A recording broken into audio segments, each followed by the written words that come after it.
Connie? I think so. Nice to meet you, though.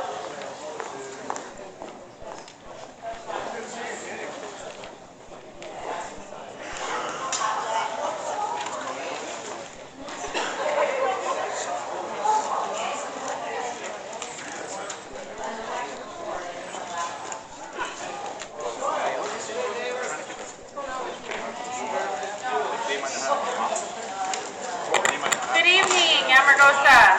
It is 7 o'clock. It's time for the meeting. If you'll please rise for the Pledge of Allegiance.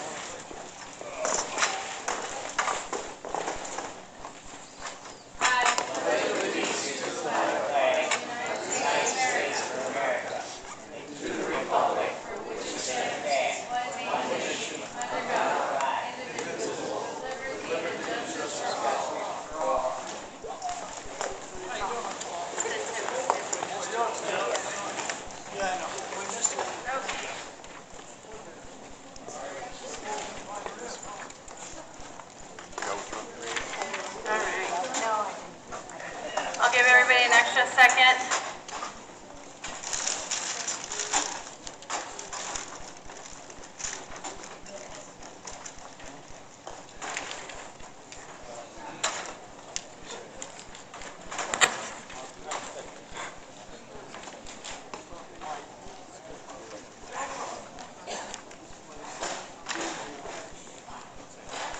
All right, looks like we have a large audience tonight. Thank you guys for coming. I know some of the high school kids are here for different reasons. Thank you guys for joining us. Number 2, approval of the agenda for December 19th, 2019. So for tonight's agenda, we're going to pull 11A, B, and C as always. And F and G. Okay, so you want to pull F and G. Correct. Okay, so we're pulling A, B, C, F as in Frank, G as in George. All right. Anyone want to make a motion? We don't need to make motions anymore? Awesome. I love that. We don't have to make a motion. It's a non-action item. So we just say, this is what we're pulling and this is what we're doing. It's new. It was brought up at the last meeting. Yeah, apparently this is new, so I don't even get to vote no. That's right. I'd like to see F and G discussed. By pulling it, we don't even get to discuss it. Nay. Okay, thank you, Trevor. So for tonight's meeting, the agenda is pulling 11A, B, C, F, and G. The rest will stay on. Number 3, public comment, 3-minute time limit per person. Action will not be taken on matters considered during this period until specifically included on an agenda as an action item. Is it on? It's on. I just want to say, while I'm still in a good mood, I'd like to wish everybody here happy holiday, Merry Christmas, Happy New Year from myself and the rest of the county commissioners. Name My and name is John Koenig, Koenig. Yes. I'm the liaison to the Board of County Commissioners. Thank you for Yes. reminding me, John. Thank you, Mr. Koenig. Yes, when you come up for your 3 minutes, please state and spell your last name clearly so that it's on camera and we have it for future minutes. Thank you. Good evening. My name is Mike Cotgill. I have to read in the deferral agreement for the ethics complaint, case number 19-039C. This may take longer than 3 minutes. Madam Chairman, I would like the ability to exceed that if I have to. I will read this as fast as I can and get the hell out of here. I make a motion to give you, 6 minutes? That'll be plenty. 6 minutes for Mike to give his speech tonight from the ethics paperwork, It is the deferral agreement. the deferral agreement. Okay. I make a motion to give him 6 minutes. Second. Okay? All right. Call for the vote. Aye. Aye. Okay. Trevor, aye. You're good. 6 minutes, sir. All right. On September September 18th, 2019, a review panel authorized the Executive Director of the Nevada Commission on Ethics and Mike Cottgim, a member of the Amargosa Valley Town Board, to develop this deferral agreement to address the alleged conduct at issue in ethics complaint number 19-039C, instead of referring the complaint to the Commission for further proceedings. At all material times, Cottgim served as a member of the Town Board and was a public officer as defined in NRS 281A.160. The ethics and government law set forth in NRS 281A gives the Commission jurisdiction over Cottgim as an elected public officer for conduct alleged to have violated the provision of NRS Chapter 281A within 2 years of the filing of the complaint. 3. This agreement is entered into based upon the September 18, 2019 review panel determination that Cottgim's alleged conduct may be appropriately addressed through the terms and conditions of a deferral agreement instead of referring the complaint to the Commission for further proceedings. 4. The review panel determination was based on facts establishing sufficient evidence to support just and sufficient cause for the Commission to render an opinion in the matter. The facts relied upon by the review panel to make the determination are summarized in Appendix A. 5. The parties acknowledge that no findings have been made by the review panel or the Commission that Cottgim violated the ethics law, and it is understood that this agreement does not constitute an admission by Cottgim of any violation of the ethics law. 6. As authorized by NRS 281A.7852, publication of this agreement serves as a public admonishment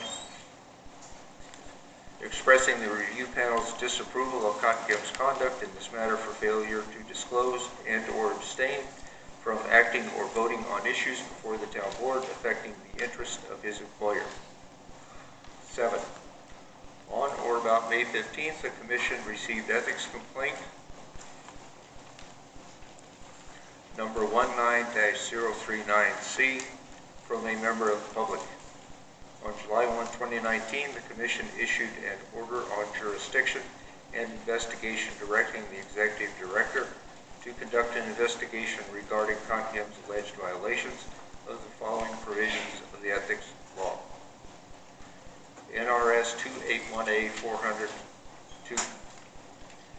Using his public position to secure or grant unwarranted privileges, preferences, or advantages to benefit himself, any business entity in which he has a significant pecuniary interest, or any person to whom he has a commitment in a private capacity.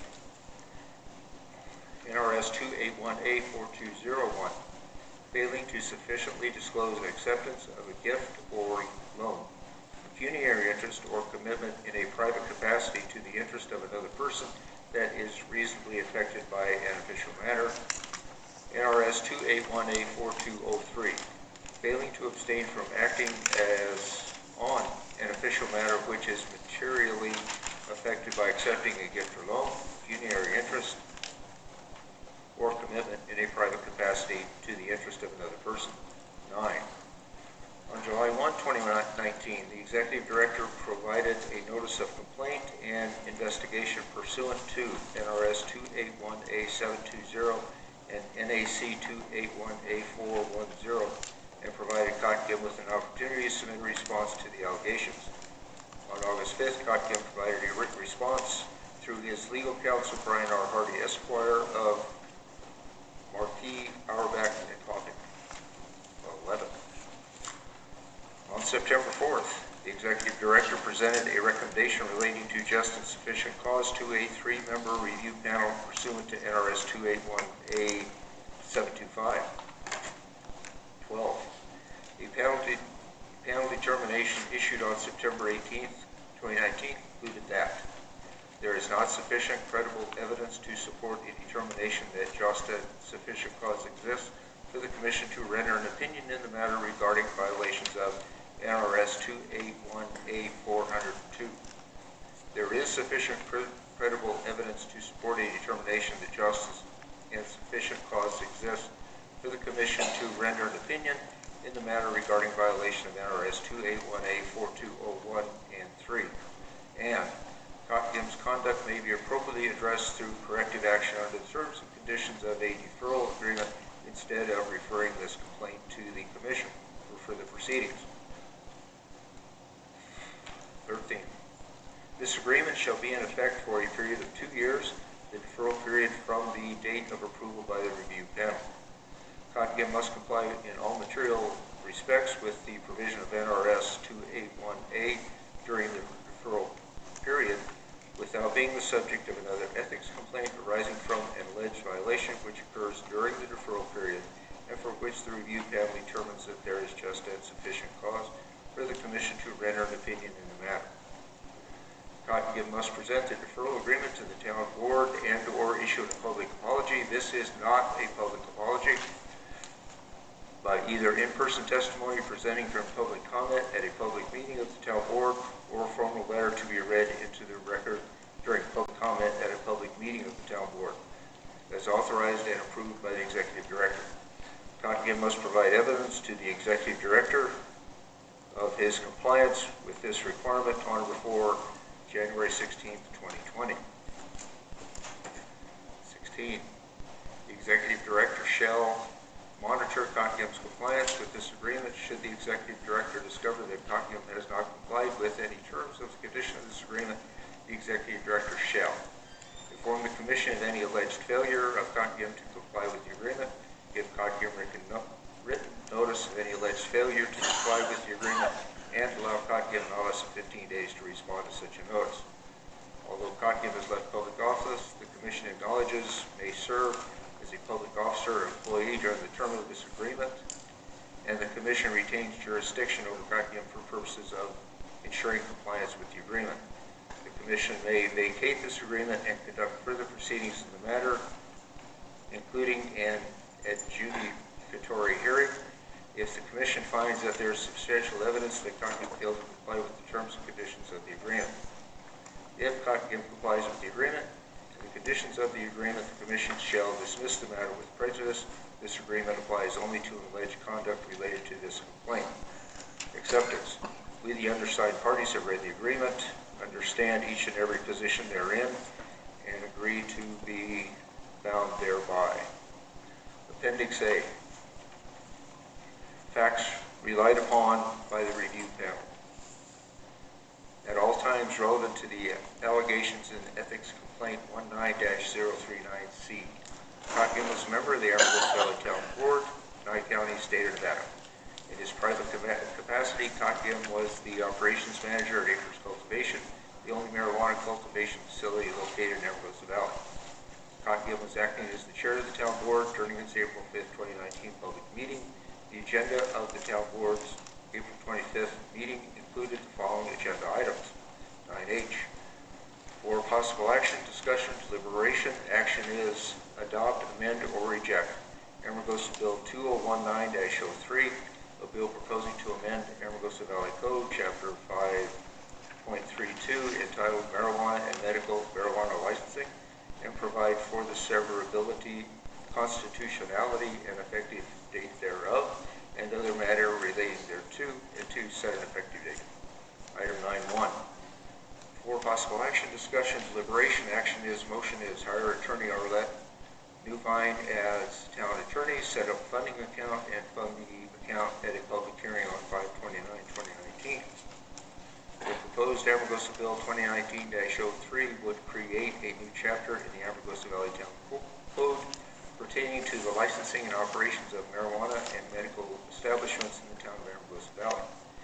In the video of the April 25th, 2019 town board meeting at 10:58, the video indicates that Cottingham made a motion at the beginning of the meeting to pull a number of agenda items from Section 9, General Business, of the town board agenda, including agenda item 9H relating to the marijuana bill.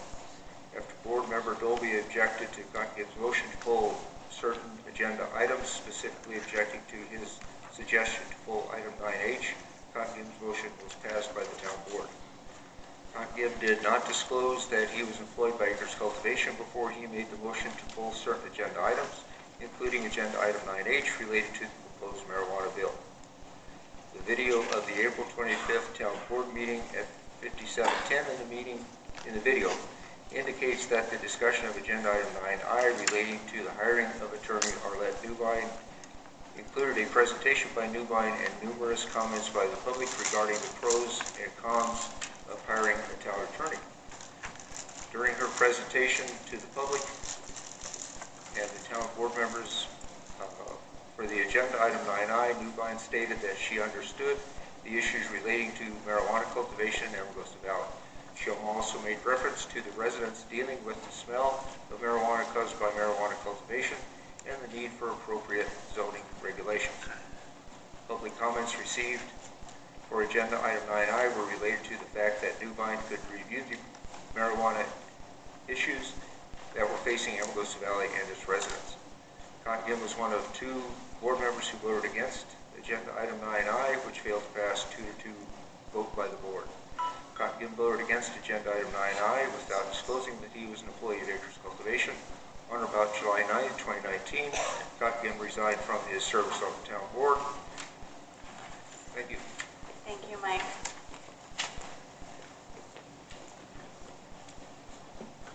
Pat Minshall, M-I-N-S-H-A-L-L. I was at that meeting.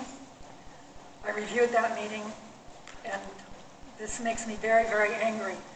That man is the only reason that we have an elected town board that's been successful so far.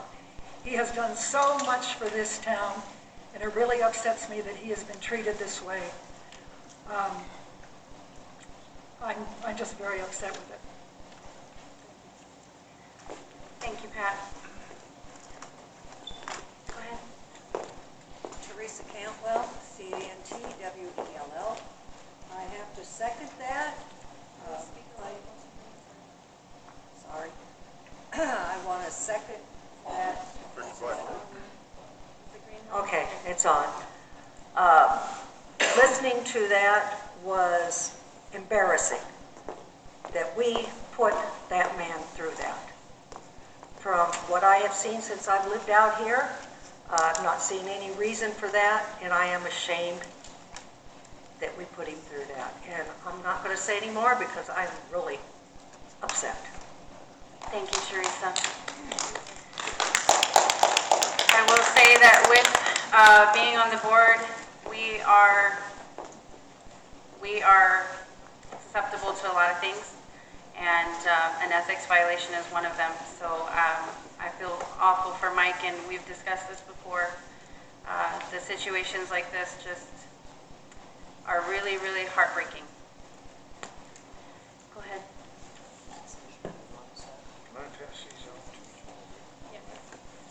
Is the green light on? The green light's on. Good evening, ladies and gentlemen. I want to introduce myself first. I am Kurt Thompson, T-H-O-M-P-S-O-N, and I am affiliated with the Longstreet Inn and Casino. And first of all, I'd like to say to our Nye County Chairman, John Koenig, and our board members that are here tonight, and all of our fellow citizens here, we wish you all happy holidays, and we wish everybody good health for this next year. And which brings me here to this session. I have just given a letter to each one of the board members that I issued in May 9th of this year, asking for the support of the board. There was only 2 members that were here at that time, the 2 members at the end, and that letter requested the monies that Longstreet generates to this town to be used, that money and the tourism fund, to be used for an ambulance service. Here I am now back in December, asking again the same question. I'm asking why we still don't have an ambulance, and we still are working on our EMTs. Thanksgiving Day, one of our customers passed out at the casino, went down on the floor. It was cold and clammy. We called 911.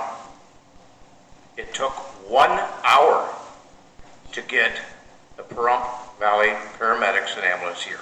1 hour. As you all know, that can make make the difference between life and death. Every one of us here have relatives here. Your mother, your father, your sister, your brother, your children. You don't have an ambulance in our valley to help protect us. Shame on us. We need to do a better job. As a businessman, we put in $100,000 a year into this fund here in this property, in this county, in the town. And that $100,000 is used for tourism and for the park. That's why we suggested earlier this year that that fund be used to get us to the point where we have an ambulance, to get us to the point where we feel secure in emergency services. And as you know, the Long Street is dedicated to all of the citizens from around the world that come to Death Valley. And those folks come here assuming they're going to have protective services while they're here in our valley. And any given day, we can have 400 to 500 people in our hotel at one time. Yet we can't feel comfortable without EMTs and an ambulance. There are two very large companies that support Long Street in room reservations. And without those two companies providing room reservations to our property, there would be no tax. There'll be no tourism tax. There'll be no $100,000 coming back to the board to spend. That's the bottom line. I need that service for business reasons, personal reasons. I have 35 employees at my property, and I have to be concerned about them and their families. I need every one of your support to let the board know how important the fire department, the services, and the equipment they have means to our valley. So I hope at this point, going forward, the board does everything it possibly can to make this reality. And we stop talking about it. Let's get it done. If they're getting $100,000 from the Long Street, and you raise additional funds through the ambulance services, I cannot imagine why this can't be funded. We've spent a lot of money at Long Street, and we continue to spend money on Long Street, updating our property. We're renovating our rooms. We built a chapel this year. We put new flooring in our restaurants. We continue to put our money out. If you look out on the 95 and 373, has anybody noticed the new billboards out there? What do those new billboards do? I'm sorry. No. Do you want more time? 1 minute. Okay. Do you have to vote on that? Do we have to I'll vote just for deal one one more minute. Okay. If you notice that those billboards have got arrows pointing business down into our valley. It's not just for Long Street. So we're investing in the future, and board members, I hope you take it seriously. That's my minute. Thank you. Thank you for your time. And we actually, thank you, Kurt. Thank you. This letter that you sent, there was actually a reply from the county, which we'll discuss at a later date, but there was a reply from the county for this Okay. exact fund. Okay. And it was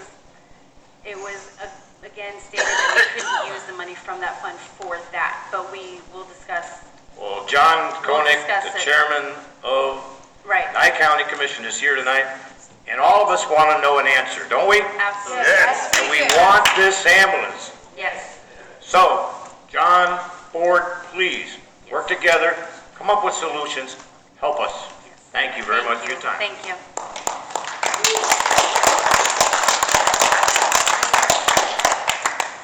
No, I'll stay within my frame. Okay. And just, everyone, we did for Mike, I'm just making sure, because tonight seems Oh, no, not one of passionate. those. Passionate. Yes, everything's passionate.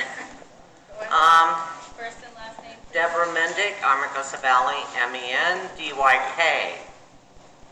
First of all, I want to give and highly praise our fire department, Chief Flanagan and Bruce Jensen, for their hard work and leadership.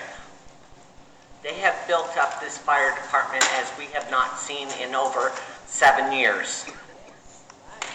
We have not seen such dedication and leadership in a long time.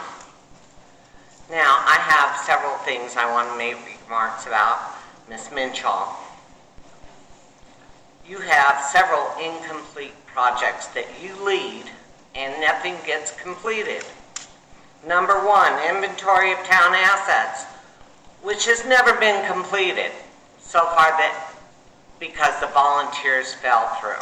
Ms. Minshaw didn't do anything, the volunteers fell through. Then there was a community center remodel to the bathrooms. Again, that fell through, never completed.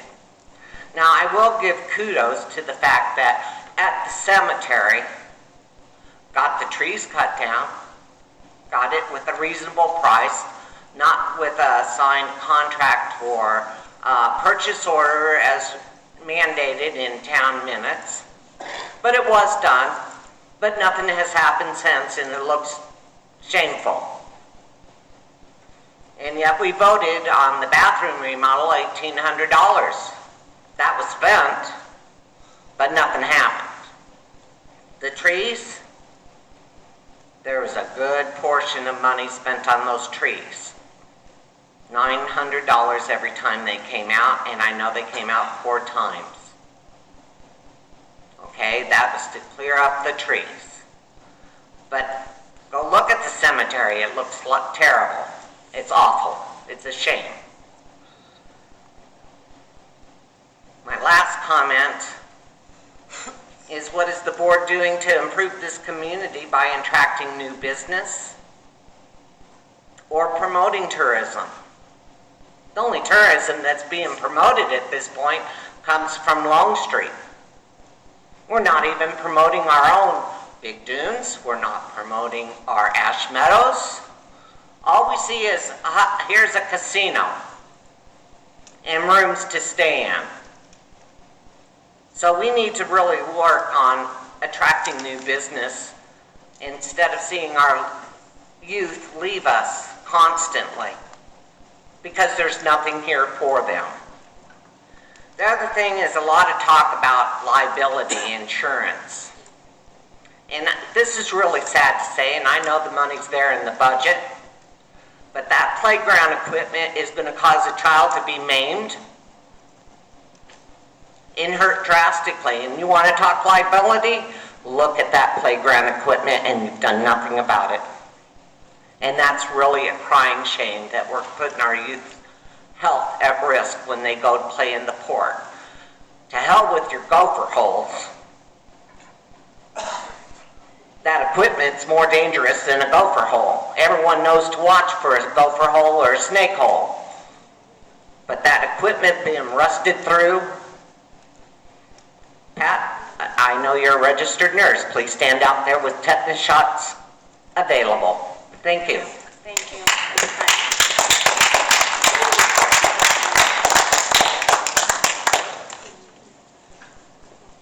John Basta, VOSTA. I'd like to bring up some of the facts that were not talked about by the gentleman from Longstreet. Number 1, the town voted to spend $100,000 out of the budget for the ambulances. Number 2, the county provides ambulance service to every other unincorporated town in Nye County except Amargosa Valley. Number 3, the reason that the ambulance service failed, what I have been told, is that there were 7 to 9 people that became METs, and only 2 of those people volunteered for the ambulance service in Amargosa, and the others went for pay jobs in other communities. The reason that it failed is because we did not have the people to run the ambulances. And I think it is most important is that the true facts are brought out about why the ambulance service failed.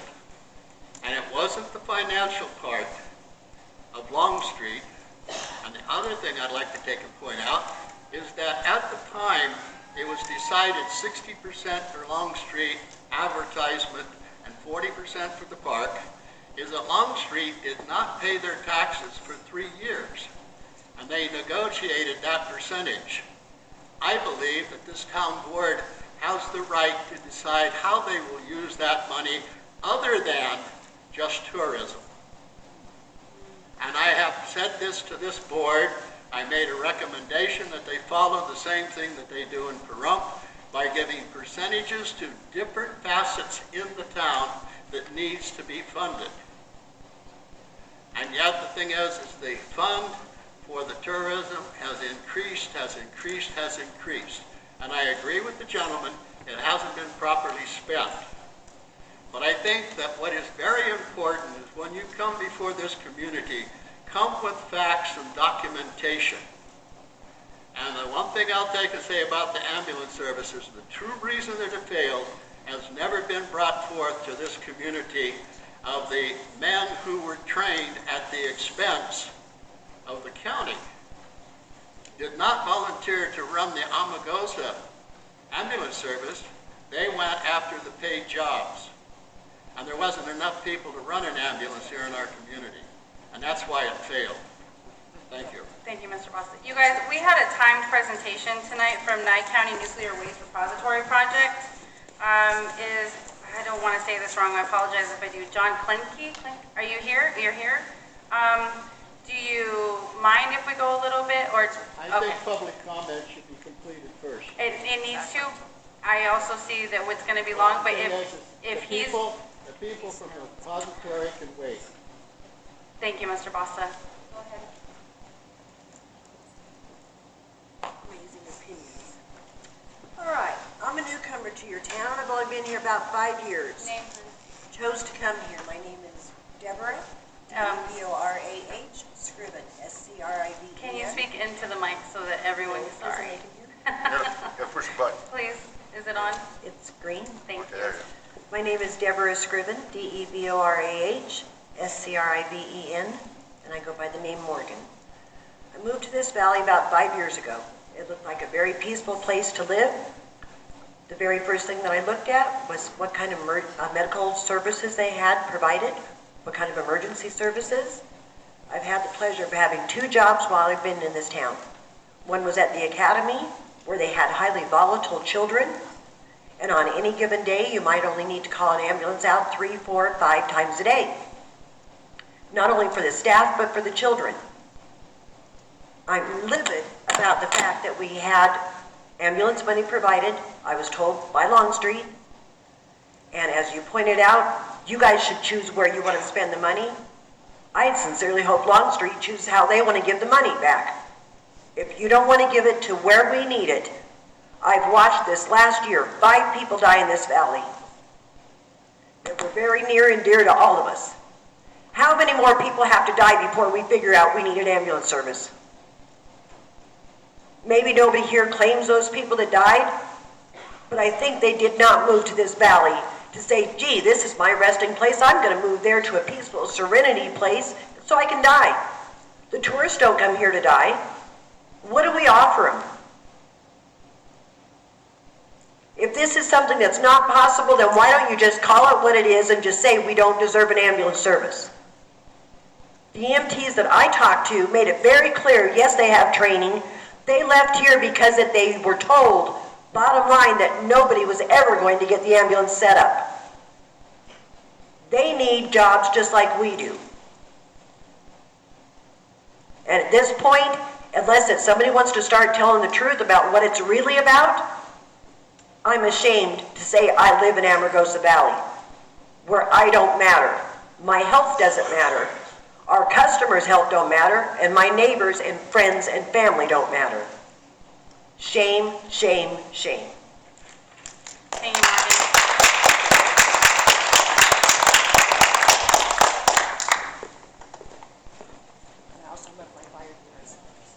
Hopefully you folks brought a sleeping bag tonight. I'm Kurt Thompson again with Longstreet. Mr. Basta, I don't know where you get your information that we don't pay our bills and we don't pay our taxes. Mr. Basta, I've been here for 4 years. I write the checks. We've paid every one of them to the state. Talking about when it was. Sir, when you Okay. can get back up, when I'm complete. So we don't want to I have don't think he has the right for a second comment. He can wait. till Okay. the He can meeting. wait his 3 minutes. No, that's fine, but Kurt please. Thompson's talking right now. Okay.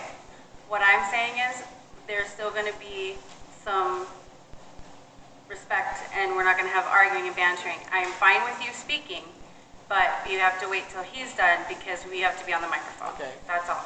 Okay, so back to where I was, Mr. Boston. For 4 years, I have no idea, this is the first time I've ever heard that Longstreet didn't pay taxes. So you're wrong, and you will note that we have been paying our taxes.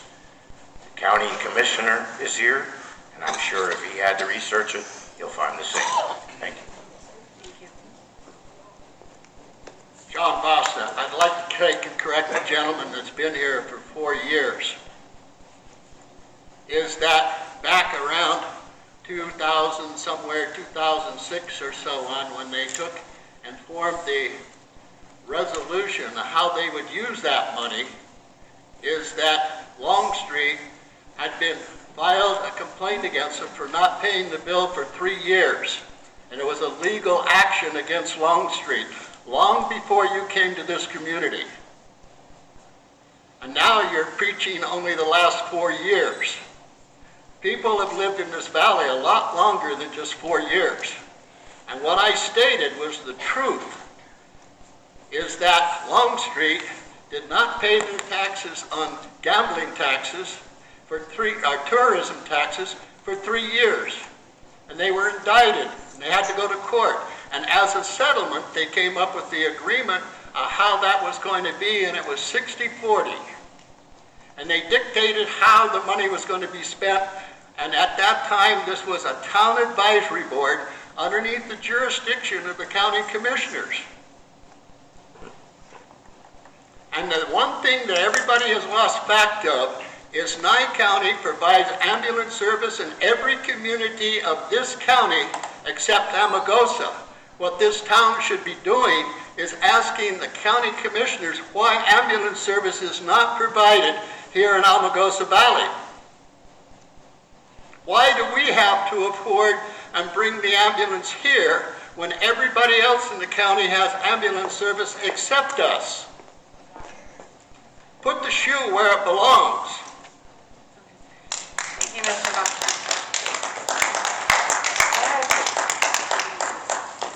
Good evening. My name is Hope Budd, and I was employee here of the town office back in January of 2018. I was employed here briefly for about 5 months until I started dealing with this. And I drew the line and I stepped away. I was forced to resign from my position because I worked at Acres. Am I correct, Ms. Mitchell? You and Mr. Mike Cottingham forced me to report. This is my 3 minutes. Please. I'm just asking for some Backup? I I've don't got have- backup. I don't have a problem with that, just Okay. not, My point is here. My point is, I'm tired of the bickering, back and forth. I've been trying to fight for an ambulance for this town since I stepped into that office, and I've worked for this town. And you and Mr. Trevor Dolby have done nothing but fight the ambulance. Why? If you want to be an unincorporated town, then it's your responsibility to provide these emergency services to us taxpayers. And if you can't do so, hand it over to the county. That's my 3 minutes. Thank you. thank you.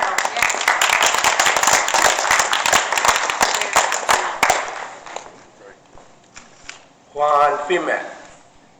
I am part of the fire department, was part of the ambulance for many years. And I am getting tired of a lot of people going back and forth blaming each other. I was back there just hearing all of you. They came out here, some against, some pro. But the fact there's nothing going to get done by talking. Mr. Buster, you don't know what was going on. You don't know what was like. Try to keep up this ambulance going.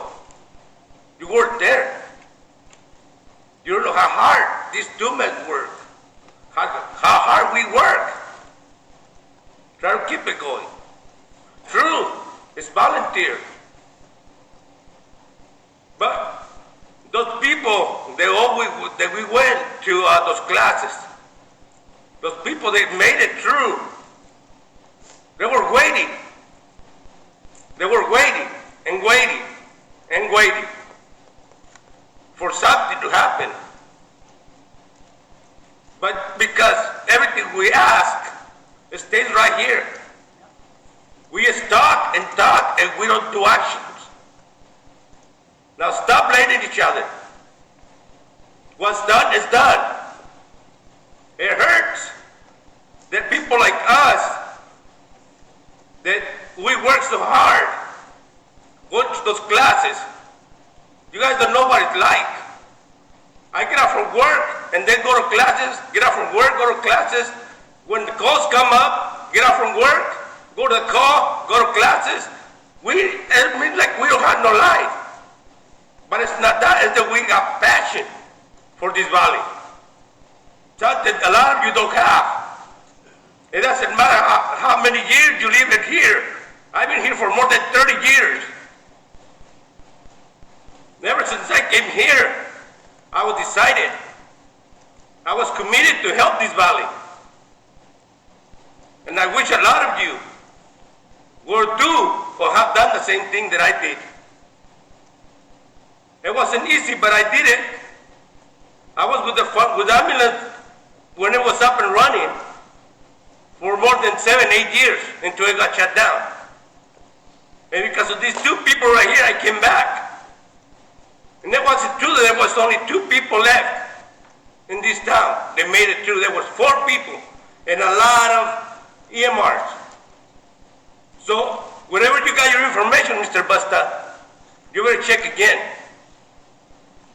And all of you, think about what you're doing to this valley. Because a lot of us, they came back trying to help for the second time, and we saw nothing got done.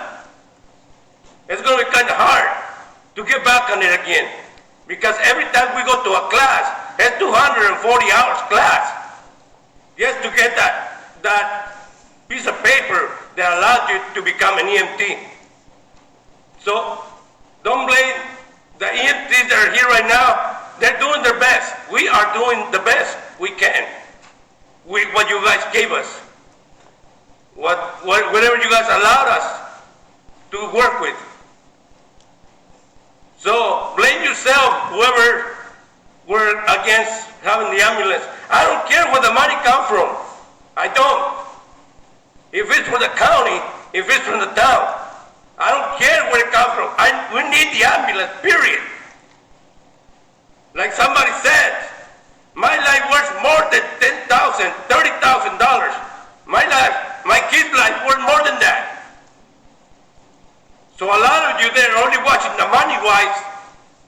Think about how much your life worth. It's kind of sad to see all of you. Some of you have been here all of your life. A lot of you have been here a few years. It doesn't matter. You're a part of the town. You are here. So become part of it and help. Don't step on it. Don't step on the people who are trying to work and get this thing go through. So all I got to say is that stop whining about how much it costs. How much are we going to pay? It's time to take action and bring that ambulance. And if it's so, where's the money coming from? Can we find out how many people can get paid? I don't know how that works. We're all volunteers, but we all need jobs, like they say. A lot of my friends went out looking for another job because there's no jobs here. I work here, I got a job here. I support my family. I try to support this town with my help, whatever I can afford to put up for the fire department and the ambulance. So I urge you to think about what you guys are doing, all of you there against having an ambulance. Thank you. Thank you, Juan.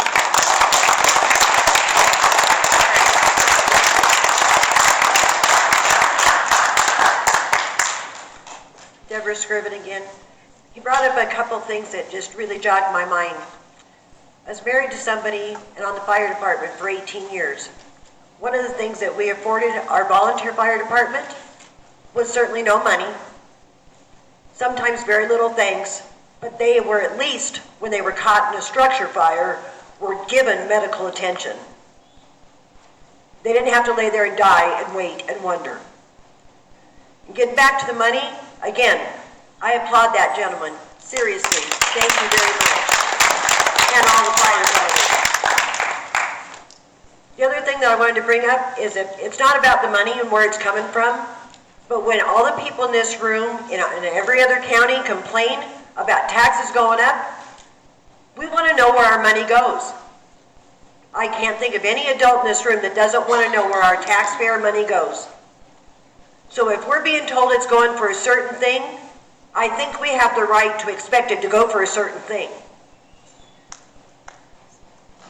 I'm not begrudging the molehills, I'm not begrudging anything in this town, but I want medical services. I think we all deserve it. Thank you. Thank you.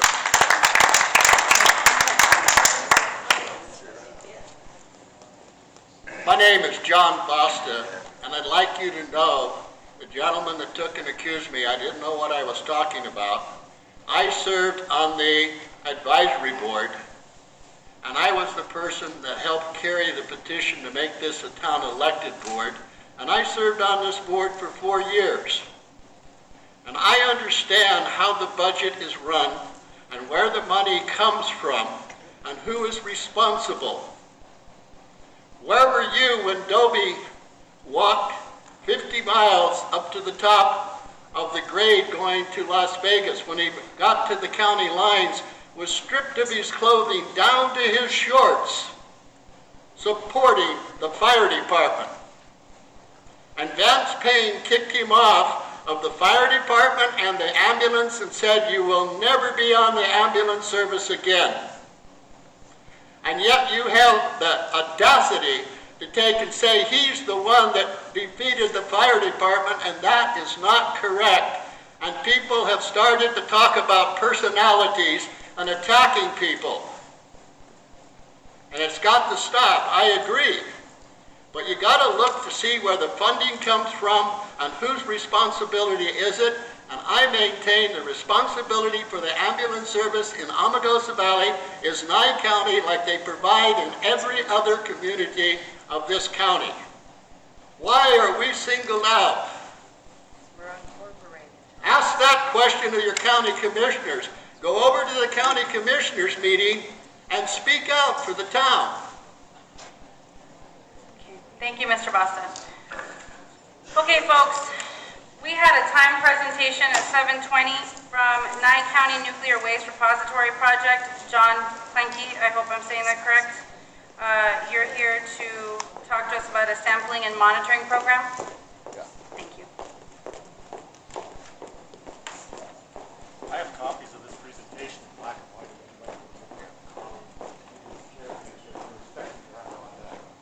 PowerPoint, so maybe. So Jamie's going to pass it out. Hello, I'm John Clinky, Nye County Nuclear Waste Repository Office, geoscientist, and Jamie Walker there is going to pass out. Could you speak into the microphone? I can't hear you. Oh, I'm sorry. And Jamie Walker is with me passing out copies of the presentation. I know you people have more important issues to get to, so I'm just going to really make it quick here. Okay, the Nye County Tritium Sampling and Monitoring Program. So we have a 7-year grant where we are sampling for tritium in water in the areas of Amargosa, Bating, Lapid wells to make sure that there's no radiation detectable off the test site. We've been doing this program since 2015. We just finished our 2019 sampling. We do 20 samples a year, 10 core wells or locations we do every year, plus an additional 10 locations that we get input from citizens to where they feel we should sample. Last year, so we mainly do commercial well locations and springs, but last year we were able to start doing private wells. So what I'm really here for tonight is to get input on locations that people feel should be sampled in the Amargosa Valley. So this is the public outreach portion of that. So the 10 core wells in the of that, there's 6 in the Nye County or Amargosa area. There's 3 that are wells owned by Nye County, EWDP 13, 24P, and GWE 8PA, which are all to the north and east of here at the southern end of Yucca Mountain. We do the Amargosa Elementary School, which is right next to us here. We do the Amargosa Valley RV Park. We sample that one every year. And we do the Northwest Academy, we're now called Never Give Up, because those are community well locations. So if people have the presentation, I'm just going to bring your attention to page 16. We were here at 9/28/17. These were the locations that you folks suggested to us. And on the left is the wells that were suggested, and on the right is what we actually did. So we had the Amargosa Water System Central Farm area. We were able to collect both of those. We did well number 2 in 2017, and we did well number 1 in 2018. We suggested the Ann Parley well on Cottonwood or Mecca and Bob Little. It says non-access, but we did just recently, within the last 2 weeks, we did the Bob Little well. We have a sample from there. We were suggested to do the Martell Market, and I believe at the time, 2017, it may have been closed. We may still do that. We did pick up a well last year, I believe it was, within 1 mile of that. You guys suggested the VH2 well, which is at the Sterling Mine. We did sample that in 2017. And somebody suggested a well near Longstreet. We did the Nye County Station number 2 right across the street. So we've done pretty well, I think, with your list that were given to us, and we appreciate that input. So now we're looking for new locations. Oh, one more thing I want to do before going any farther. On page 13, you will see the locations. Oh, I'm sorry about the, I had a PowerPoint presentation, and I'm sorry that it's hard to read that. I am going to give to the town board office a color copy, plus she has a PowerPoint, so if anybody wants to look into this more depth, you're able to do that. So it doesn't look very good on your copies probably, but this is all the wells that we've done. There's a spreadsheet here, and it shows the well locations. We have not found any tritium in the 5 years we've been sampling, so we're pretty happy about that. So, but this map shows all the locations. So I'm going to open it up to any suggestions of where people think we should be sampling in this valley for the next 2 years. This grant will run 2 more years. We have 2020 and 2021 to sample. So if anybody has any locations, Jamie will write those down for us. That's it. Thank you. Thank you very much, and thank you for your patience tonight. Okay, I'm going to jump, sorry fire department, I love you guys, but I'm going to jump to J because we have high school students here and high school staff here, and we just want to get their presentation done so they can head home from Beatty especially. For possible action, discussion, and deliberation, Beatty High School is asking for $5,000 to fund the students' annual trip to Washington, D.C. It says here we can allocate these funds from the Amargosa Community Center and Park Fund and miscellaneous expenditures. Mrs. Sullivan, go ahead. Hi, I'm Teresa Sullivan. I'm the counselor at Beatty Schools as well as the close-up coordinator. I do have some documents for you guys if you're able to accept them.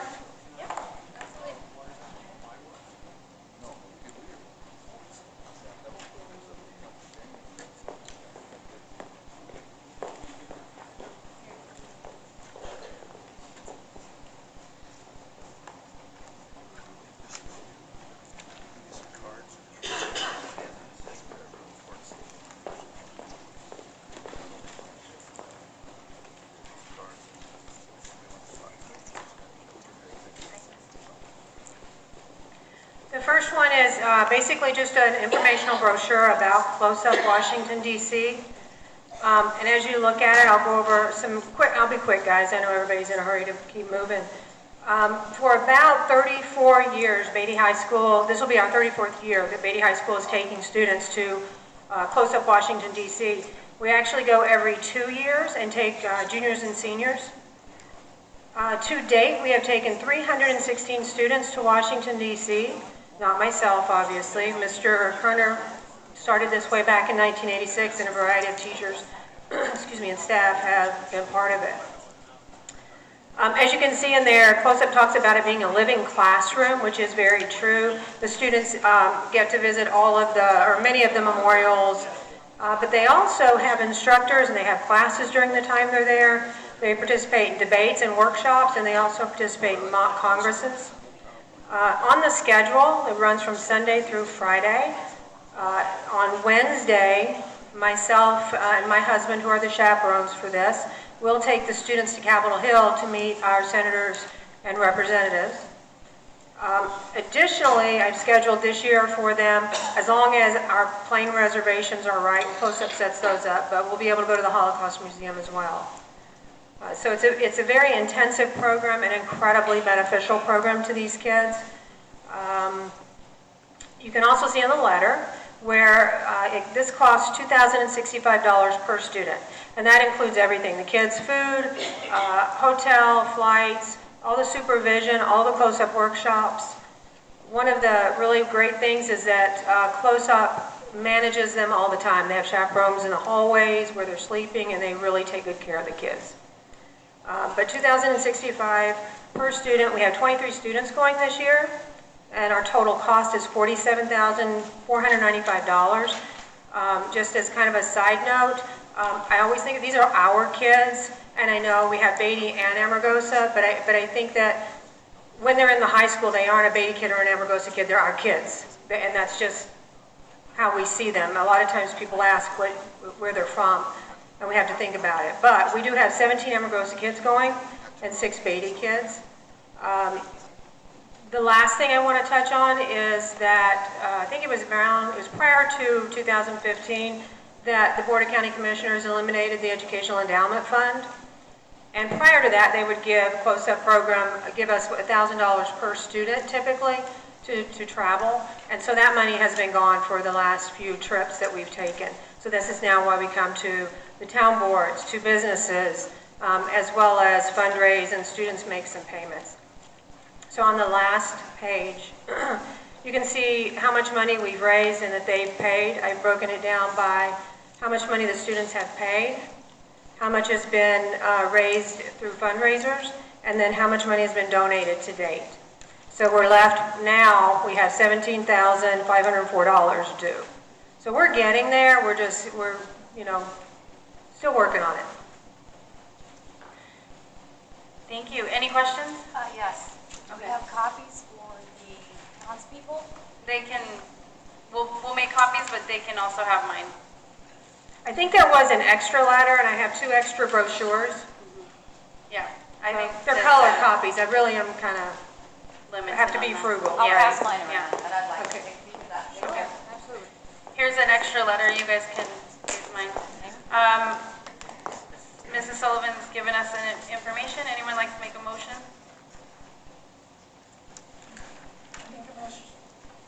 I make a motion. As stated. Okay. Do we have a second?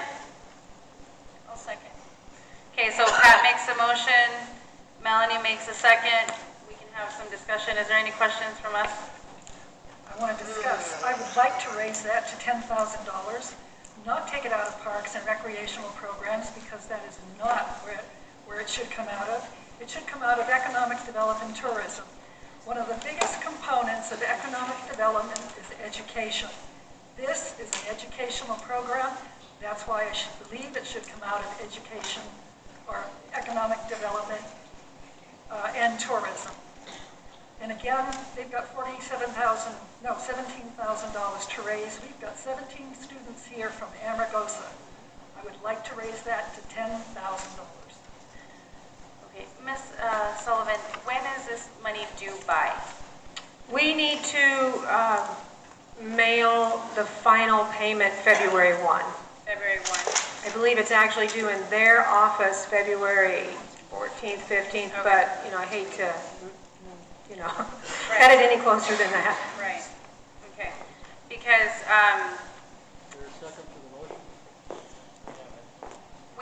no, I was asking because I needed to ask Christy with what you brought up. I want to double check with Christy when we looked up this information for. When we looked up this information and it was broken down before, it was stated economic development. These are things we have to be careful with in using. When you looked up this, what did the rules say? Aye. For community center and park, which is, Community center and park and the economic development? economic development, yeah, that's, so I think Pat's right, it could come out of that account as well. Okay, because we've talked to Savannah about that as well, so if we're gonna use, that's a big chunk, so I just wanna make sure, because we've talked to Savannah about this when we did the budget, and we talked to her about it again in August and September. So we just wanna make sure we are using the money properly. So you wanna raise it to $10,000? I want to raise it to 10,000 and take it out of economic development and tourism. Again, the cornerstone of economic development is education. That's your why, motion?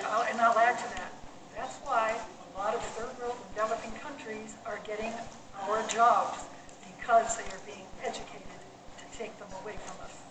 Okay, so that's your motion? Because we need to pull the other one. Yes, that's my motion, $10,000. Okay, so- Economic development. We need to pull the first motion of $5,000 if that's what you're wanting to do. So, is there any further discussion before we start pulling and changing things? Mr. Koenig? Due to the funds, it's 5,000, she's raising it to 10, we pull that motion and then, for 10, that's all I want to make sure. So, The second needs to be pulled. I know, but we need to pull the whole thing. But any more discussion, any more questions, any more, Discussion from the board? anybody? Yeah, I'm pretty consistent. These kinds of things that come up before. We have lots of money. We have some money for culture. Education is outside of our charter. Emergency service is definitely within our charter. I don't want to seem stingy, but I'll be a name. I'll send you a long email. Thank you. Okay, so motion for $5,000 and the second. So can you pull? Pull the motion for $5,000. Okay, so we're pulling the motion for Beatty High School asking for $5,000. And we're pulling the second. And we are now making a motion to $10,000 from economic development. Beatty High School is asking for $10,000 to fund the students' annual trip to Washington, D.C. And I'll second that. Melanie will second that. So, Chrissy, you got that? Okay. Any further? Can I just make one more comment? Yeah. I would like some of our students to stand up. Back Absolutely, here who are please. going. There's a good number of them here tonight.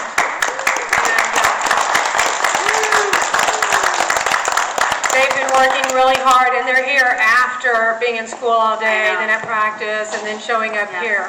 And I also want to say, Beatty and Amargosa, we are so small.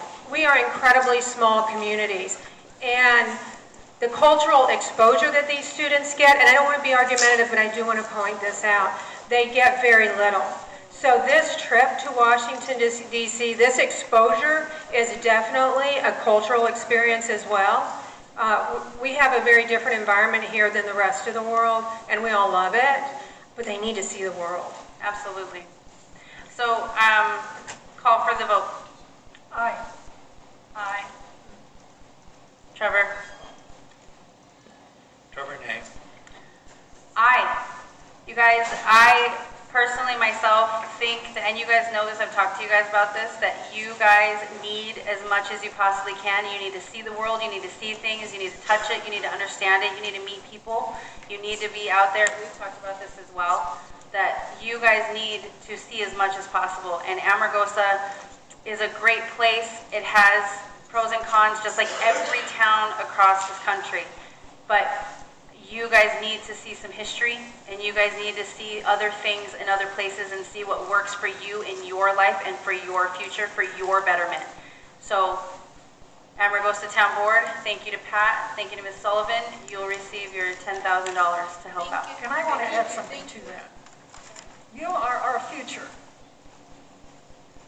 Remember to be involved in your town or city, wherever you go, and to volunteer. And you've got a chance to volunteer probably in Beatty and Amargosa and upcoming things. If you're going to be 18 soon, You can volunteer for the ambulance service. Or EMT. I will tell you, again, this is a terrific group of kids, and this year alone, we have gone to Foursquare. They've gone to Foursquare. I wasn't able to go with them this year and volunteered there. They have also participated in the Rhyolite, BLM Days.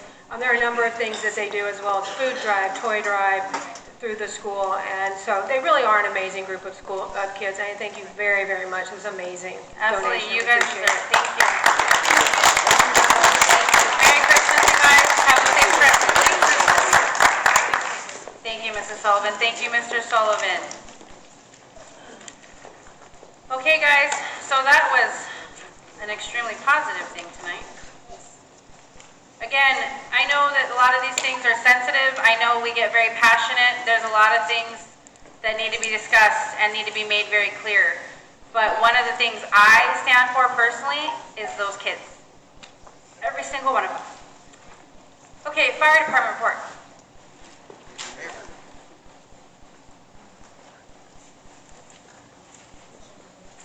Oh my gosh, sorry Chief, I'm lying to you. I got so excited we were going. Thank you, Pat. Okay, for possible action, discussion, and deliberation to approve minutes for November 21st meeting. Did you guys, who wants to make a motion for that? I make a motion to approve. Okay.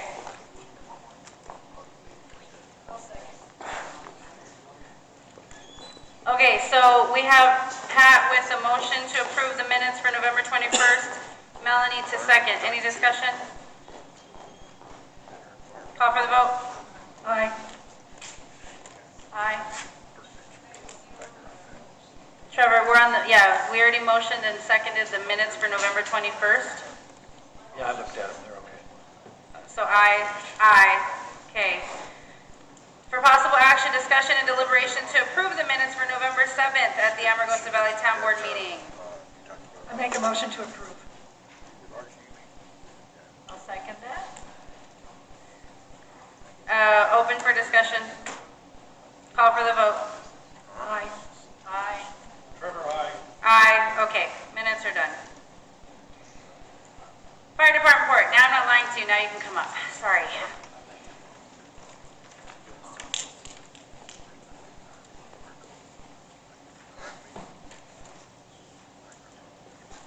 Rich Flanagan, Fire Chief, Flanagan. Normally at this meeting, the Fire Department report is all about what the department did, our yearly runs that we've done, and other things, but that's going to have to wait till the January meeting.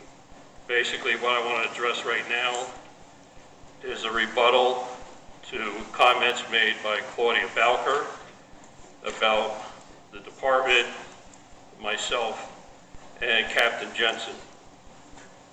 It's something I think needs to be cleared up. I know we're kind of running late here, so I'll try to make this quick as possible and make my point.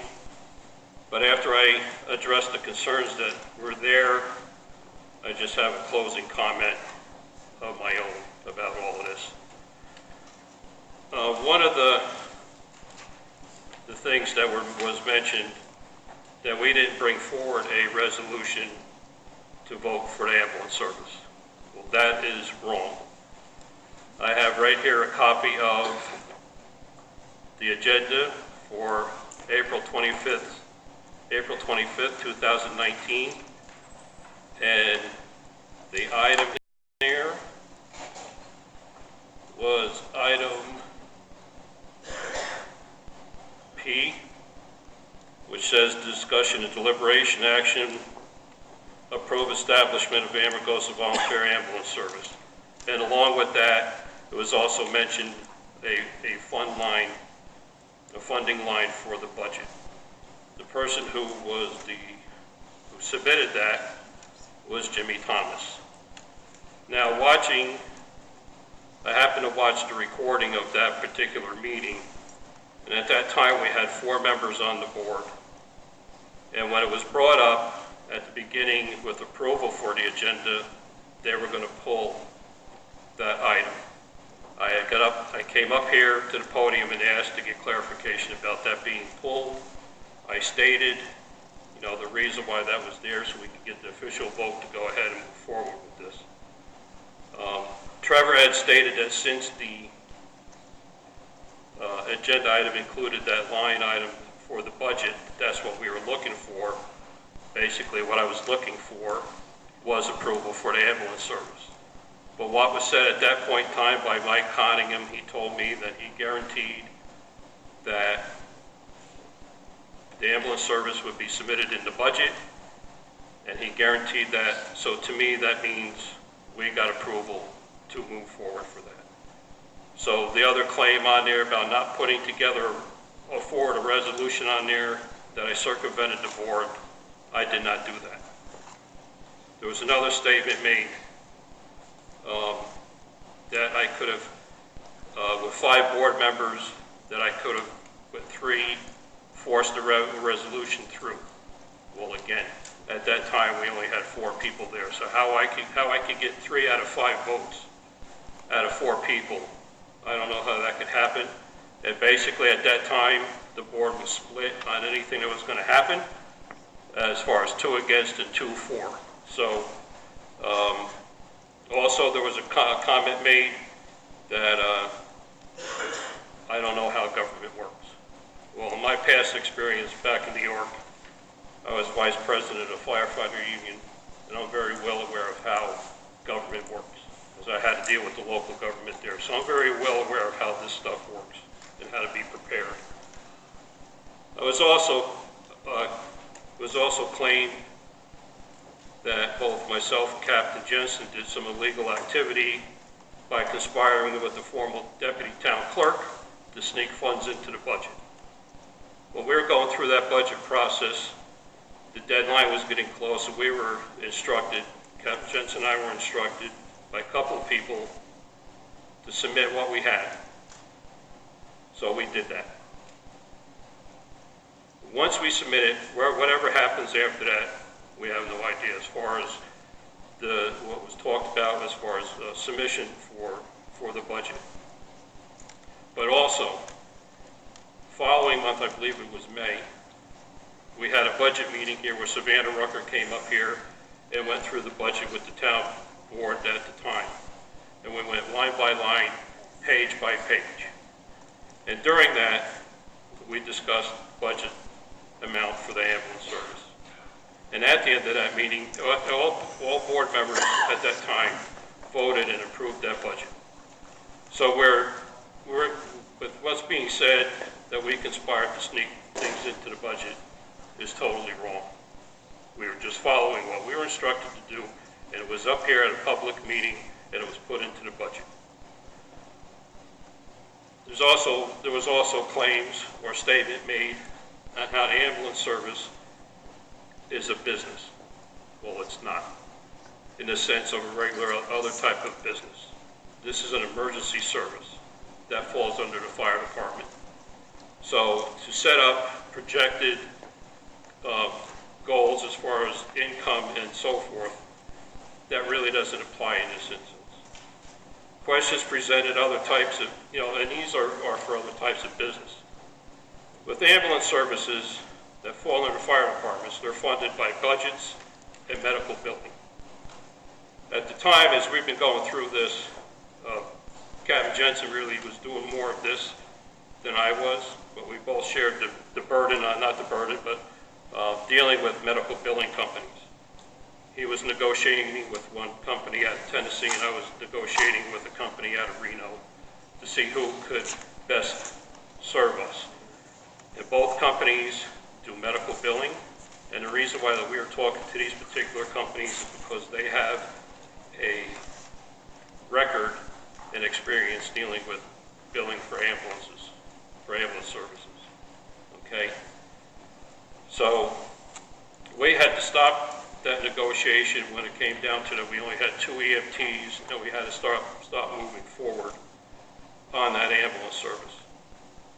Now, the one thing which we were also putting in once we got closer, as we started moving along, the agreement for medical billing to get the ambulance service up, application submitted and everything wasn't really needed at that time. That could be ongoing while we're waiting for everything else. But part of it was that we were going to stipulate in that budget, or not budget, within that agreement with them, is that we would only accept what the insurance company would pay. So whatever insurance anybody here in the valley had, whatever that insurance company would pay, whatever percentage of the fee that we would charge, that's the only thing that we would accept. So whenever the period came when there would be an outstanding balance on anybody here in the valley, we were just going to write that off. Because I didn't think, both Captain Jensen and I didn't think it was fair to start taking people here in this valley to collections over that. We just want to provide a service to them, take care of everybody that lives here, and not cause too much of a strain on income. Another part that was addressed were grants. Well, looking at EMS grants, they are for equipment and training only. The grants will not fund an entire ambulance service. They will not pay for vendors or recurring supplies. All right, we researched with the power costs that we were looking for. We were looking high and low for different funding for that. A couple of them, grants that were out there had stopped funding those power costs. So what we did at the time, where we're at, and still are, we were looking for other ways around that, and we're still looking for other ways to fund that through a grant. Now also with that, it was brought up who would administer the grant. Depending on the grant that you apply for, the grant is either administered by the fire chief, the local fire chief, or the local governing body, which would be the town board. So at the time where we were sitting only here with 4 members on the board who were split, it's kind of hard to bring forward anything dealing with the grant, especially when a lot of EMS grants for the equipment that we look for and training equipment that would be out there, there are matching funds, and it can be a substantial amount of money. So with a split board and not really having a commitment for expenditure of funds, why even look for grants? They are out there, and also what you have to be aware of with grants, there's a period when they open and close. So when you start looking for things, you have to find out where you are in there. And even though you apply for grants, you're not guaranteed that money. You're not going to be guaranteed a grant. Just because you submit an application doesn't mean you're going to get it. If it was that easy, believe me, I'd have more stuff sitting here than you can imagine. So with that in mind, you always have to have a backup funding source, which again comes from budgeting. Okay. Another section was recruiting for volunteers.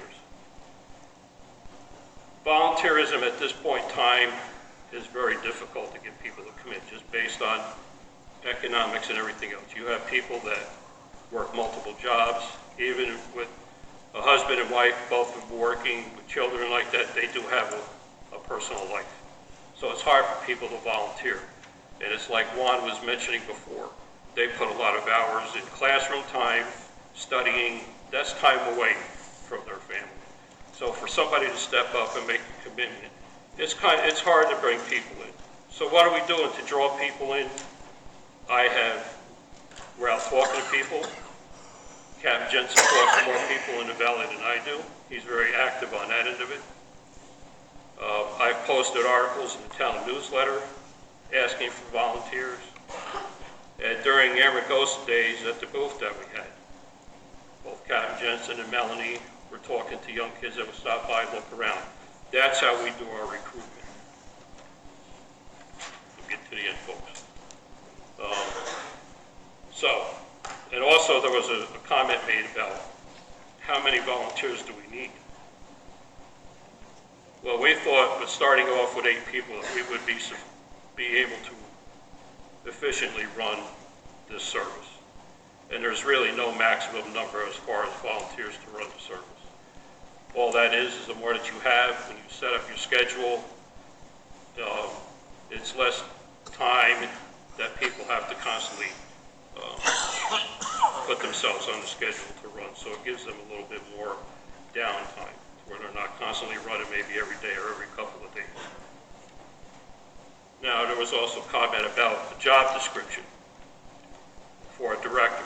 Well, with the ambulance service, it's not a director, it's a coordinator. It's an ambulance coordinator or an administrative position. And where we are right now with not moving forward, this constant stuff that's going on month to month or every other month, where we're locked into no movement here, we're not really looking at a coordinator right now. The way we have it lined out is the first year of operation, myself and Captain Jensen would manage the ambulance service. And during that time, we would observe our EMTs and select one that we think could be the coordinator for the ambulance service. And even if it came down to a couple of people, we sit down and talk to them. During that year, a job description would be typed up as to what the coordinator would do. And we also have a training program set up for that individual. The coordinator for the Beatty ambulance service had offered her services to train the individual. So once we got close to that and figured out who would fit that and had the qualifications, then we would sit down with him or her and go over details of the job. And so, as of right now, we don't have a job description for that. But I do have job descriptions here from my position, captains, lieutenants, volunteer firefighter, and EMTs. We have all those duties lined out. Medical director contract, that was also brought up. Throughout the past year, I've talked with Dr. Malone for the medical director of our ambulance service. I have requested a copy of the contract that he has currently with the county, so we could look it over and kind of pick and pretty much design it for here, okay? When I called and told him that we had to put the ambulance service on hold because we only had 2 EMTs and we can't run a service that way, he held off on submitting that copy to me. But shortly after that, a week or two after notifying of that, I did request a copy of that contract, which I'm still waiting on, so we can work on that.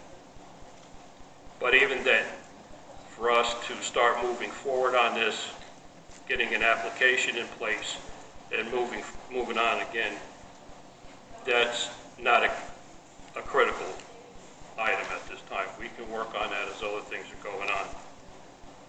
Another thing was the state license. We were near a point where we thought that we would be able to get this service operating. The application started to be filled out. I made appointments with various other agencies who needed to sign off on their portion, meaning Desert View Hospital, Dr. Malone, and a couple other people. When we had to stop moving forward, I had to cancel those appointments. I have a copy of that application right here in this binder. Everything that we have going on is in this binder, plus I have a folder in my drawer that's about 4 inches thick of everything that I've done personally with it. I know Captain Jensen has one also. So the way the state license, because there was a thing about where's our state license, where's the application. Well, as far as the state license, you have to submit your initial request for your permit. Along with that permit, there's a checklist of items that need to be signed off. Couple of those items is a check for the fee. A training plan has to be put together. A fee schedule that has to be put together, which was the fee schedule that I put before this board that was tabled. Because they're trying to tie the fee schedule into a medical billing contract. At that time, neither one of them had to meet. It was just for us to put a fee schedule approval to submit with that application. So there's things that you have to actually fill in there, along with a training plan. I talked with Chief Harmon at Beatty and the coordinator up there, and through Dr. Malone, They were going to be the key people to put our training program together, along with assistance from the Nevada National Security Site, their fire rescue unit there. Their EMS director there also offered to help us on that. Once that's going through and your initial permit is approved, you don't get your license until your ambulances are inspected. Your ambulances, while that application goes through the process, we receive a list of all equipment items that need to be on those ambulances. When they're stocked and ready to go, we notify the state EMS department. They send an individual down here, goes through his checklist, and checks off to make sure you have everything. And once he certifies those ambulances are ready to go, and along with the equipment on there, part of the application is a mechanic to sign off on the ambulances that they're ready to roll. And another thing is that everybody who rides on there has their EMT license. So once that's done, that's when you get it. So again, I'm coming down to the end of that, then my quick comment. So again, this month, I've answered questions. I've shown where things that were said were false, things have been done. We have followed what we have to follow to the letter.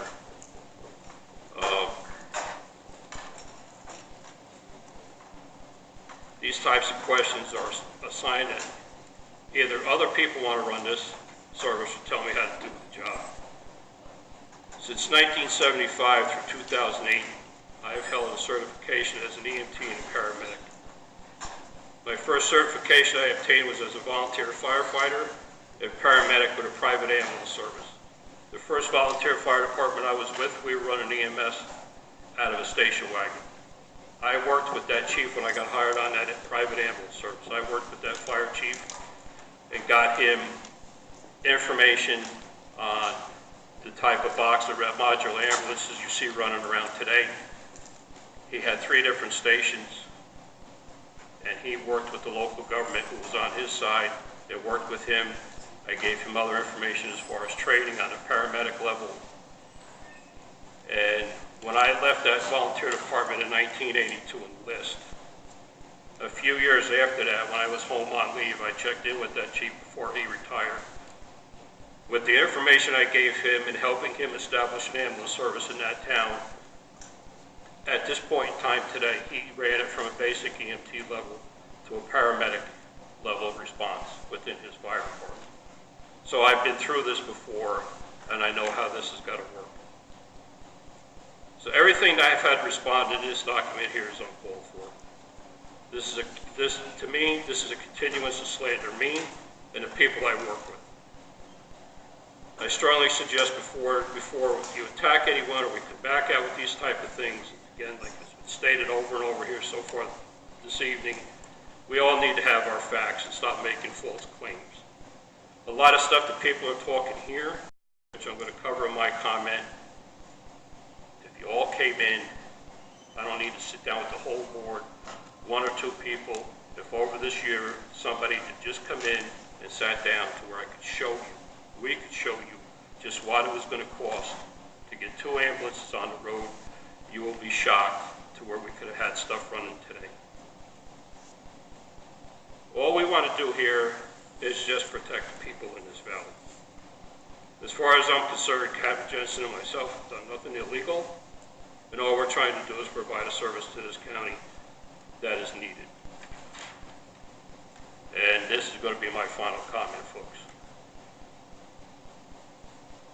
It's been mentioned that about how the service ended. At this point in time, how it ended and the reason why I don't think is a really concern at this point. What's done is done. It's not here. The point is, we need to have the service here. And again, this is what was asked of me when we got here. I personally don't think you all thought maybe we'd get this far. But here's my last comments on this whole thing. Like I said, everything I've covered in here, job descriptions, grants, permits, everything is sitting right here. This will be the last time that myself and Captain Jensen will comment any more allegations on this ambulance service as far as what we have not done. These constant attacks to try and prove our incompetence has to stop, and it needs to stop now. As I showed in my remarks here tonight, we have been well prepared to organize and supervise this ambulance service.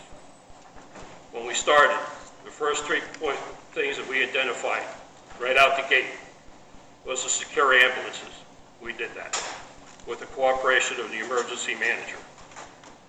Next, we had to make sure that we had the volunteers, enough volunteers to run the service. They stepped up, we did that.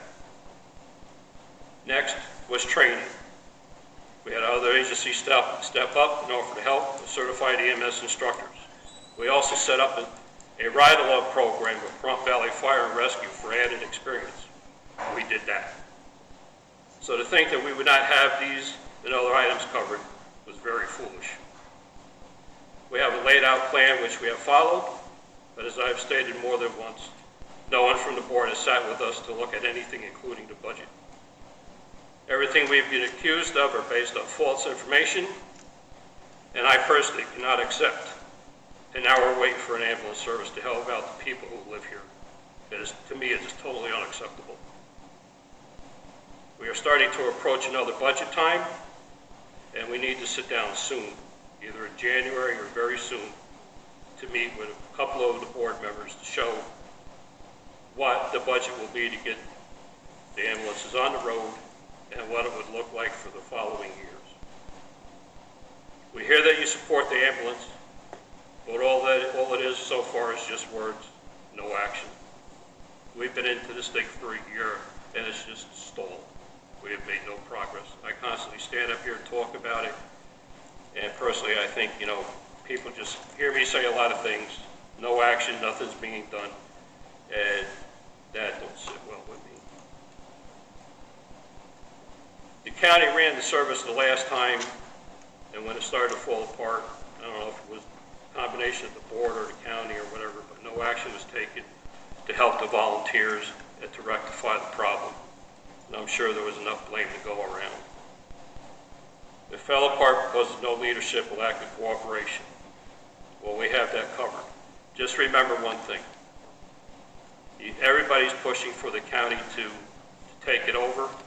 I've had a discussion with Commissioner Coney, and we're trying to get a clear answer as to why Amargosa needs to assume the responsibility of it. Him and I are working hard on that, but that should not stop us moving forward or making any progress to get this going.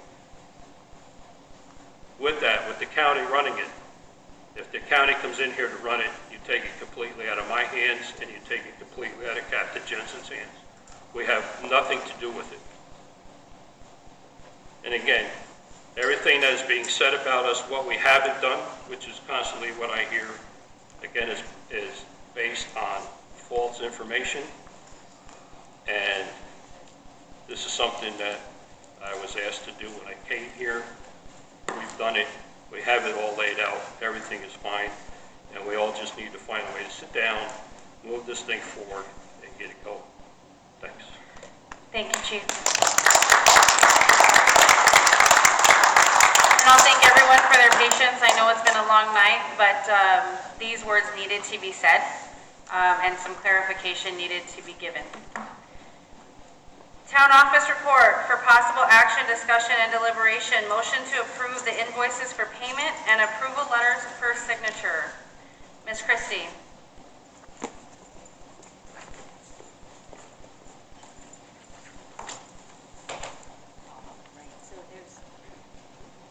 There's 4 financial spreadsheets in here.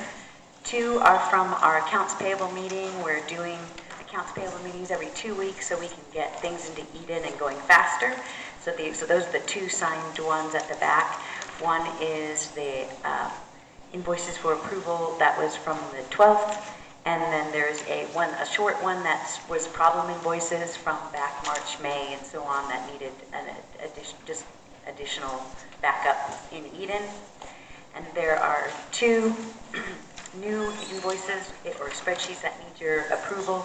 One is the petty cash report. This is the December petty cash report with our income and petty cash and our expenses. Most of the expenses were for the Christmas party, and the income was from acres. We got $3,107 from our marijuana income, $300 from facilities rentals, and $15 from newsletter ad. We also got a $150 deposit from, or payment from Longstreet for the newsletter.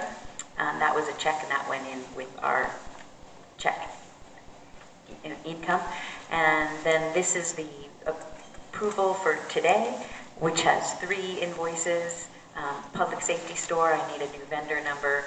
Planet Technologies, that's our Microsoft licenses for our email, and Amazon Fighter Festival tour bundle. I found, when I met with Liz a couple weeks ago, I found some coding errors in our expense status report.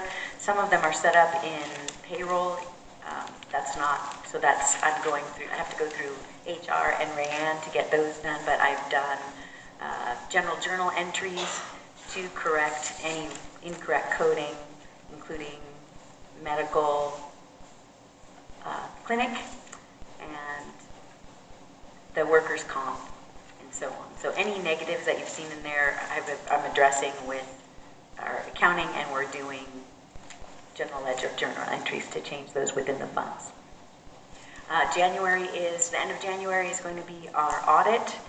It's been postponed a couple of weeks, but that's happening in January, and then as soon as the audit is over in January, we start budgeting in February and March. Okay, so motion to approve the invoices. Anyone want to make a motion? I make a motion to approve the invoices. Okay, I'll second. Okay, further comment? Call for the vote. Aye. Aye.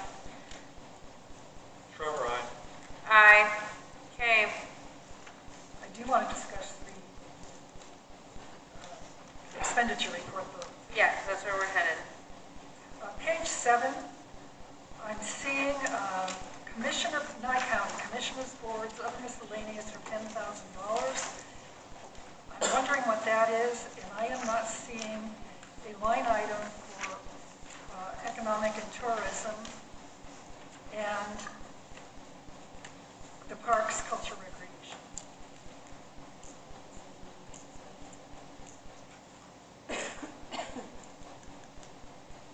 I might have missed it. Christie? Oh, yeah.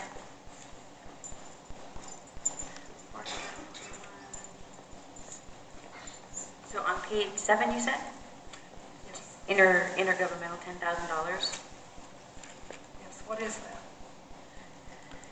That is intergovernmental transfers from Nye County. Oh, isn't that the road department money where it comes through and goes back, but we don't actually have any access to that? Savannah explained that during the budget. Yes. Yeah, it's the what? Gas tax, right? Yeah, we don't have anything to do with that. And I don't see a line item for economic tourism and the parks and recreational. Culture and recreation. On page 6. Culture and recreation, page 6, 26101-8. There's culture and recreation, parks, services, operating It should expenses. be the operating expenses, because this is just used for programs, so there should be no operating expenses.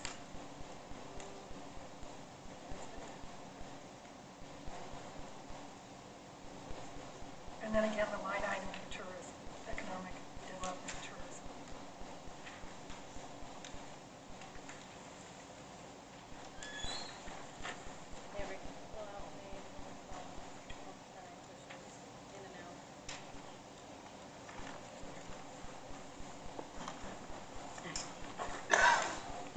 Okay, so we'll, okay, there, she just wants to see the line item. So Okay. if you want to go ahead and a chance, we'll just reprint The budget, the expenditure status report. But revenue, you need revenue. yeah, well, this one's all we This is have is expenditure. expenditures. That's all we have. So if you want to get her a revenue and an expenditure, but this has been here before, this is the same thing that's on there every time. Yeah, and I'll give you a revenue tomorrow. Okay. Okay.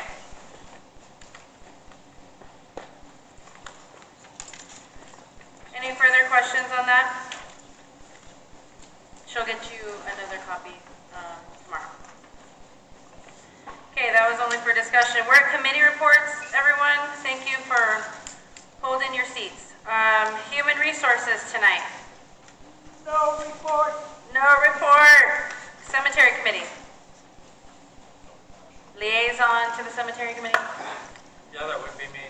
I think it was the 1st of December, we had the kids from the academy come out and help us. It was put together on kind of short notice.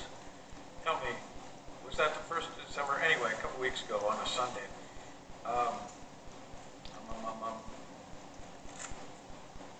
The plan was to have the girls come out for 3 hours in the morning and the boys come out for 3 hours in the afternoon.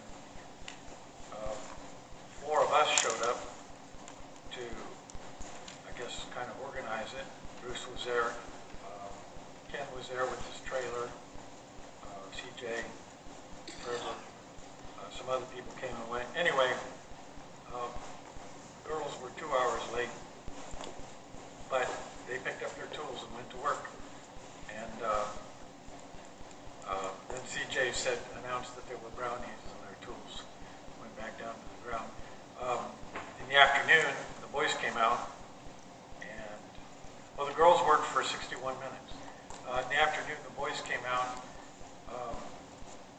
after 2 hours, and they picked up their tools and went to work. And then CJ announced that there were brownies out, and they set their tools down. They worked for 27 minutes. But, Christy, please, a letter to the academy that we're grateful for making the effort to want to help, and they said they'd like to come out again, and that'd be great. And I'll go out there and I'll show up with a car full of tools and hot apple cider again. Thank you. Also, maybe a little something in the newsletter, and maybe we can put it on the website as well. We definitely want to keep thanking the people that volunteer here. Planning committee, do you have a report tonight?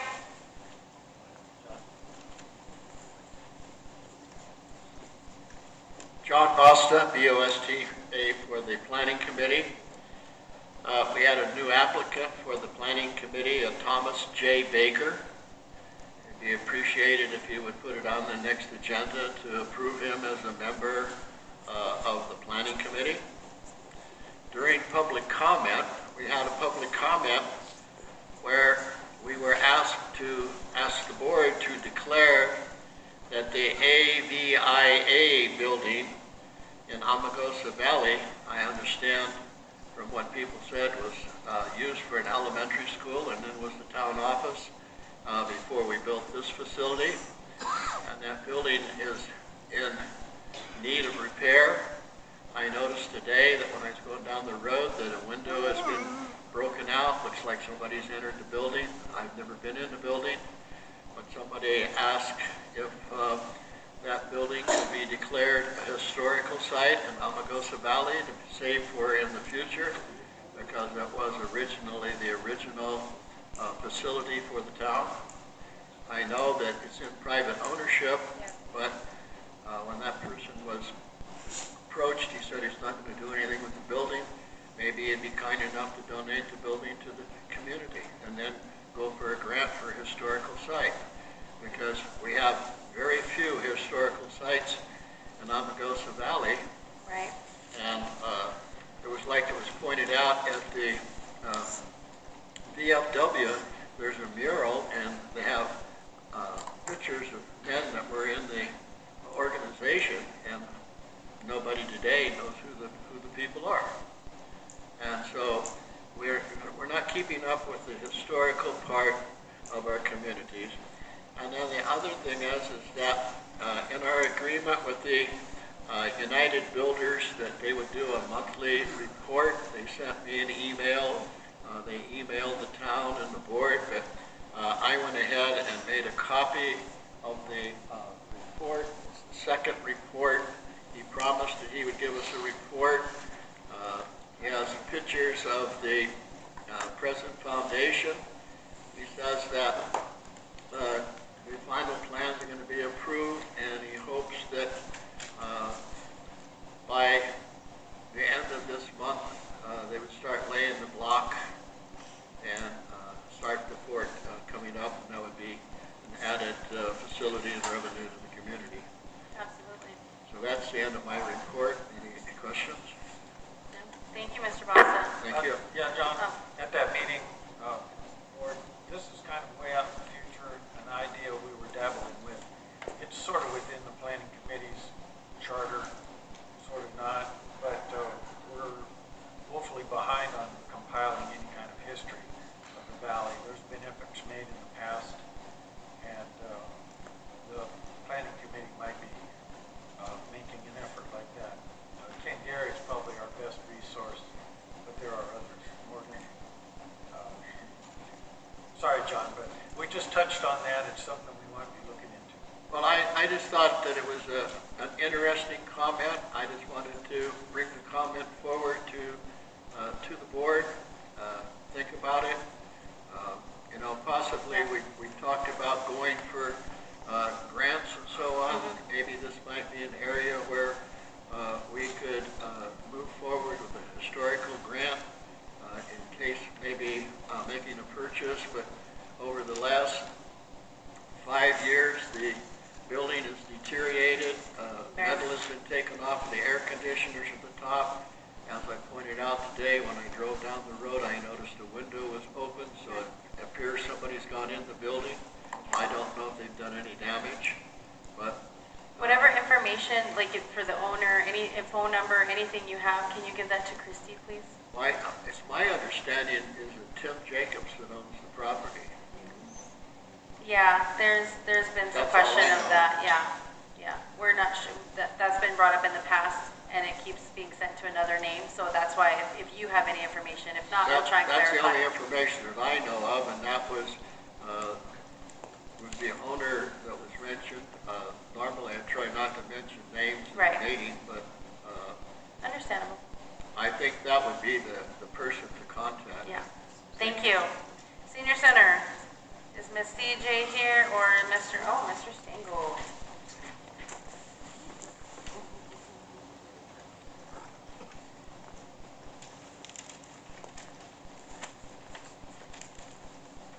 Hi, Kurt Stengel, representing Senior Center. CJ Westmiller was sick, and the report she gave me, I'll read if it's okay. Okay. Meals served November, seniors 241, guests 42, homebound 63, total 346. Year-to-date 3,685. Thanksgiving dinner 51 attended, and blah, blah, blah. We'll go down to utilities expense. End of 2018, negative funds after Amargosa Valley Town Board 2018-2019 donation of $10,000. We were negative 2403. This year, 2019, November expense $1,274. 2019 again, Amargosa Valley Town Board yearly allotment, $14,000. This was money given from the town to the town board, or to the senior center. And the balance this year, as of December 1, was $6,301. The announcement here of the thrift store being open Wednesday, 10 a.m. to 3 p.m. and Friday, 10 a.m. to 3 p.m. Will be closed December 24 and 25 for Christmas holiday, and will be closed on New Year's Day, January 1. Respectfully submitted, C.J. Westmiller. Thank you. Thank you. Maintenance report.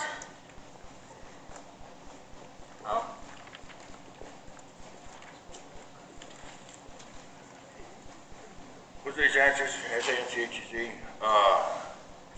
got, working on the bathrooms over there. We're gonna be fixing the door for the male bathroom. We gotta replace the hinges on it. We got lighting for, new lighting for motion lighting, and we're gonna be putting in the bathroom. As far as them gophers in out there, they're still living there. They got rid of them. I don't know what the money was spent, but it was dumb. And that's pretty much it. Thank you, Benny. Okay, well, I'm glad that the bathrooms are, there's always something at the park that needs to be fixed, always. So thank you, Benny. And thank you to Tom. He's not here today. He's the other old guy, yeah. Thank you. I neglected to mention Tom at the cemetery. He was there all day too. Okay, so we are now at board member comments. This item is limited to announcements or topics/issues proposed for future workshops/agendas. Mr. Trevor, I'm sorry, no book report, please. Go ahead, Trevor. Yeah, I can be quick. Thank you. First, I want to thank the audience for the general public comment. It's our job to listen. Carmen, I'm not going to squabble with details. I'll just let it go at that. It's our job to listen. A lot of you folks have my phone number. I was, I guess, sort of threatened again. No book reports. The book I finished this month has nothing to do with county government or town government. On the 3rd of January, that Dr. Joe, running for District 36, is having a rally. It's going to be over in Pahrump. I don't have a time or a place yet. I'm sure that'll be announced.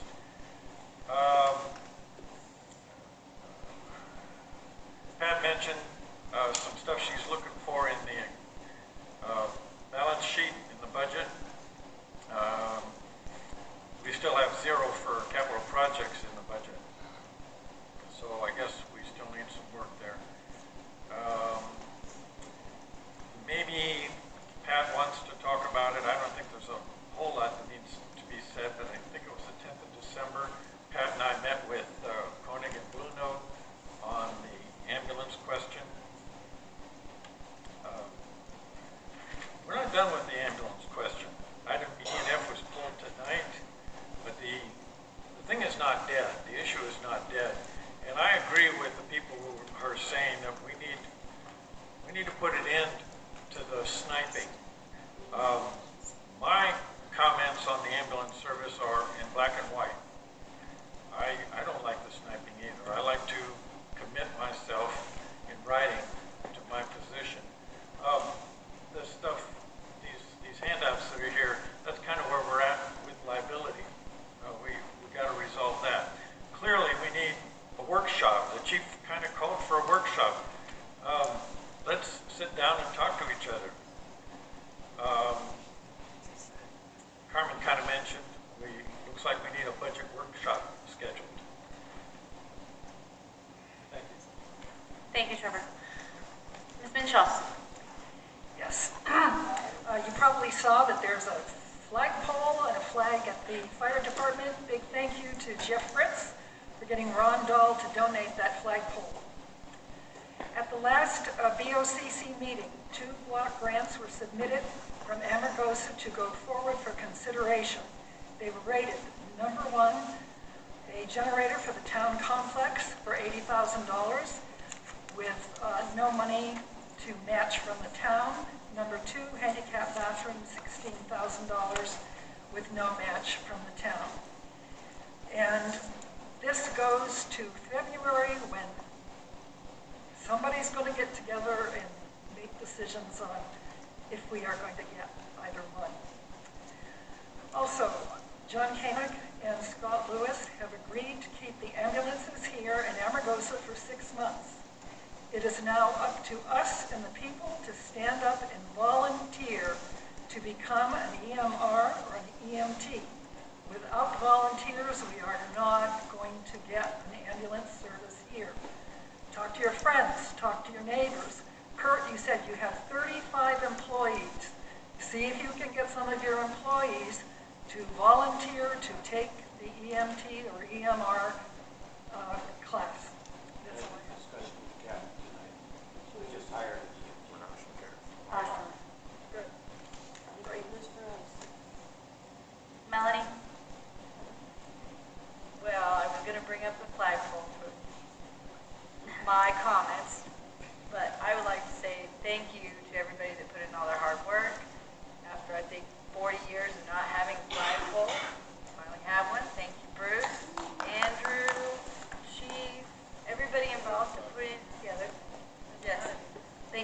beautiful flagpole. Good? Yes. Oh, okay.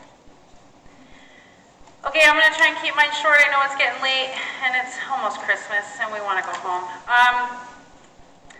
You know, I come from a family of EMTs, paramedics, police, firemen. Actually, I have active firemen in my family right now, homicide detectives, everything.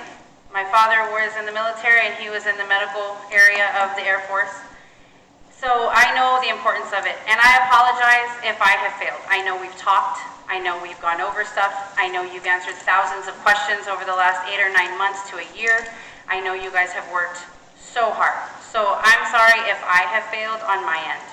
It has not been an easy task. I know you guys have put your heart and soul, blood, sweat, and tears into it, and I'm thankful that you guys stand for it, and I'm thankful that you stand for something, especially something like this, because coming from nothing but family emergencies, this is something our town needs. We have accidents on the highway that just happened before Thanksgiving and just happened right 2 weeks ago, a week ago.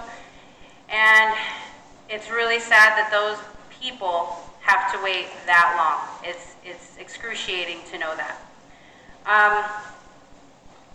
We've had a pretty rough year as a town board, well over a year. As a town, there's a lot of pros and cons to being up here, and we do have to listen to everyone speak. That's the right. They are given to speak. But I just ask that we still keep some sort of quorum with it. I don't mind if you have to say something to clarify, like Chief, I want to thank everyone for their patience because that needed to be clarified. Questions have been answered for months, and they've been ignored or not heard at all.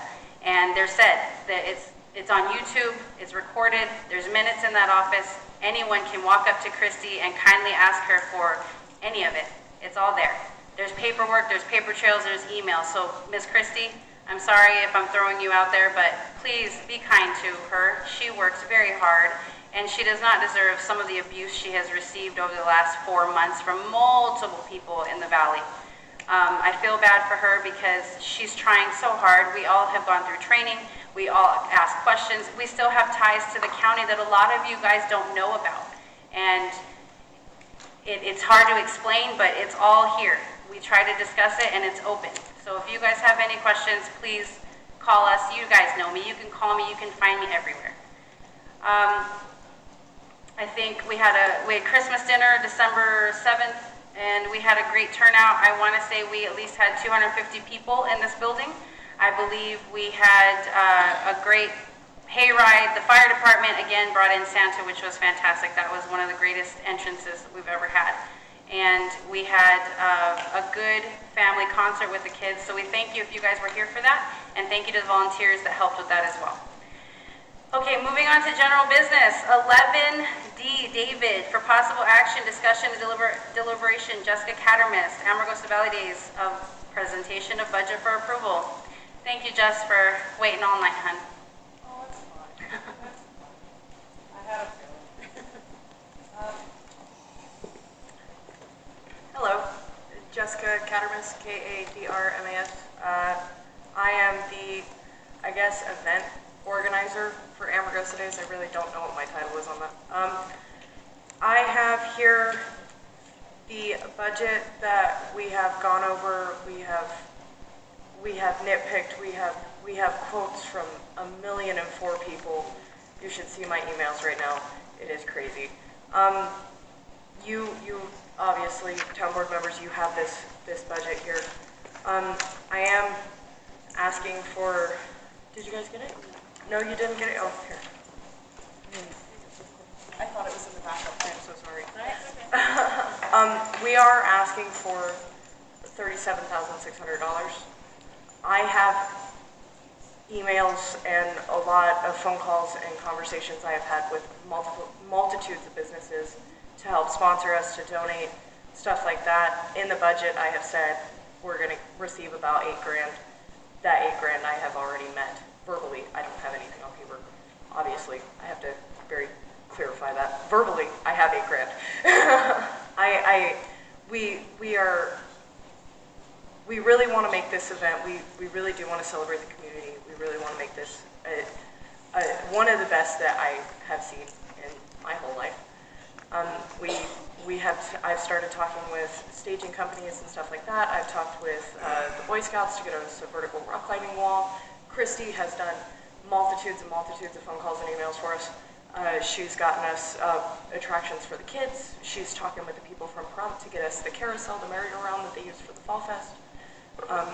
The bounce houses obviously are coming back because we love a good bounce house. Once she comes back with budget, you guys will be able to look everything over. But we really, we are working really hard on this, and hopefully you guys can approve it, and we can make this really good and really great. Just really quick, since we're waiting for the printout, do you guys meet monthly? Yeah, we meet monthly, sometimes twice a month. Like we met earlier this month, and then we met again earlier this week, just to kind of go over our finalized budget, to have our presentation together.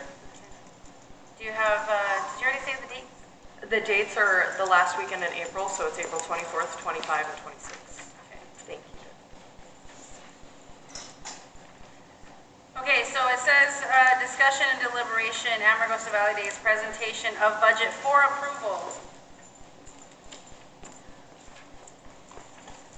Motion to approve since it's in our budget. Okay. I'll second that. Okay, any further discussion? You know what?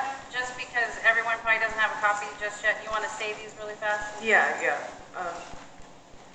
For expenses, we have marketing and advertising is $5,000. Sanitation, we have for $1,000. That'll be, extra porta potties, people to help, the park maintenance guy take out trash and stuff like that. T-shirts and baskets for the volunteers. That is always something that I always stand very far behind, is I want to make sure that the volunteers feel really good when they're done with this event. It is a lot of hard work. It is a big event. T-shirts that we are going to sell this year, that's a new thing that we're going to try. I've already gotten several quotes on that if you need them. Both the T-shirts come out to about $4,000.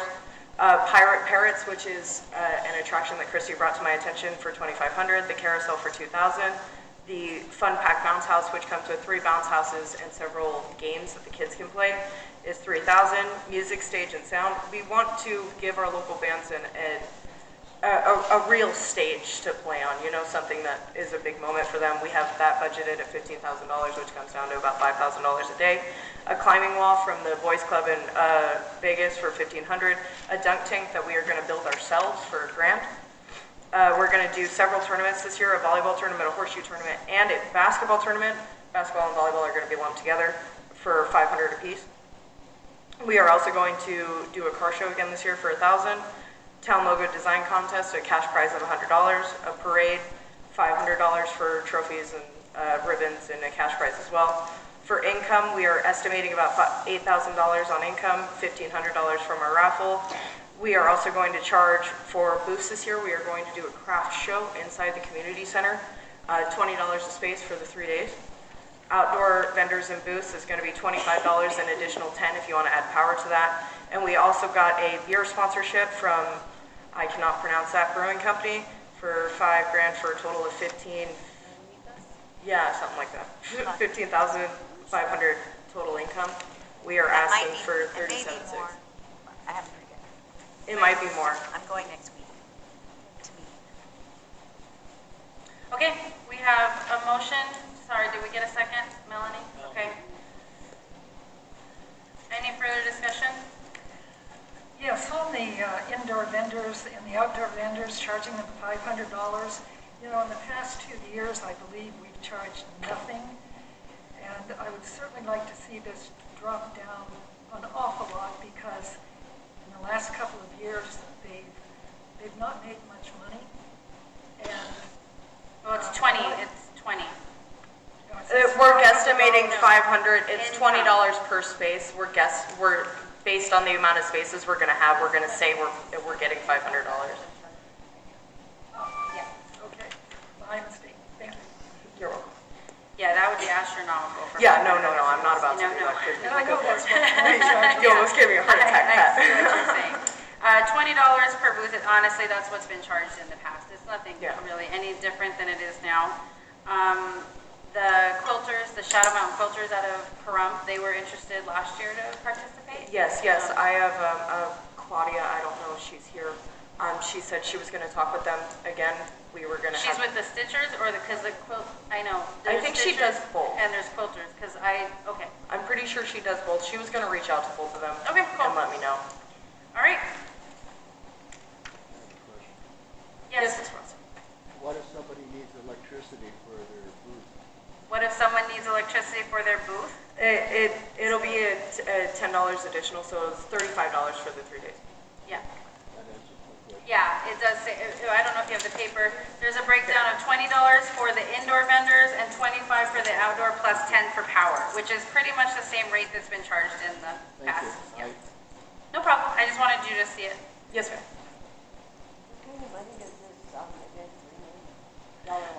She asked what kind of money does this event bring in?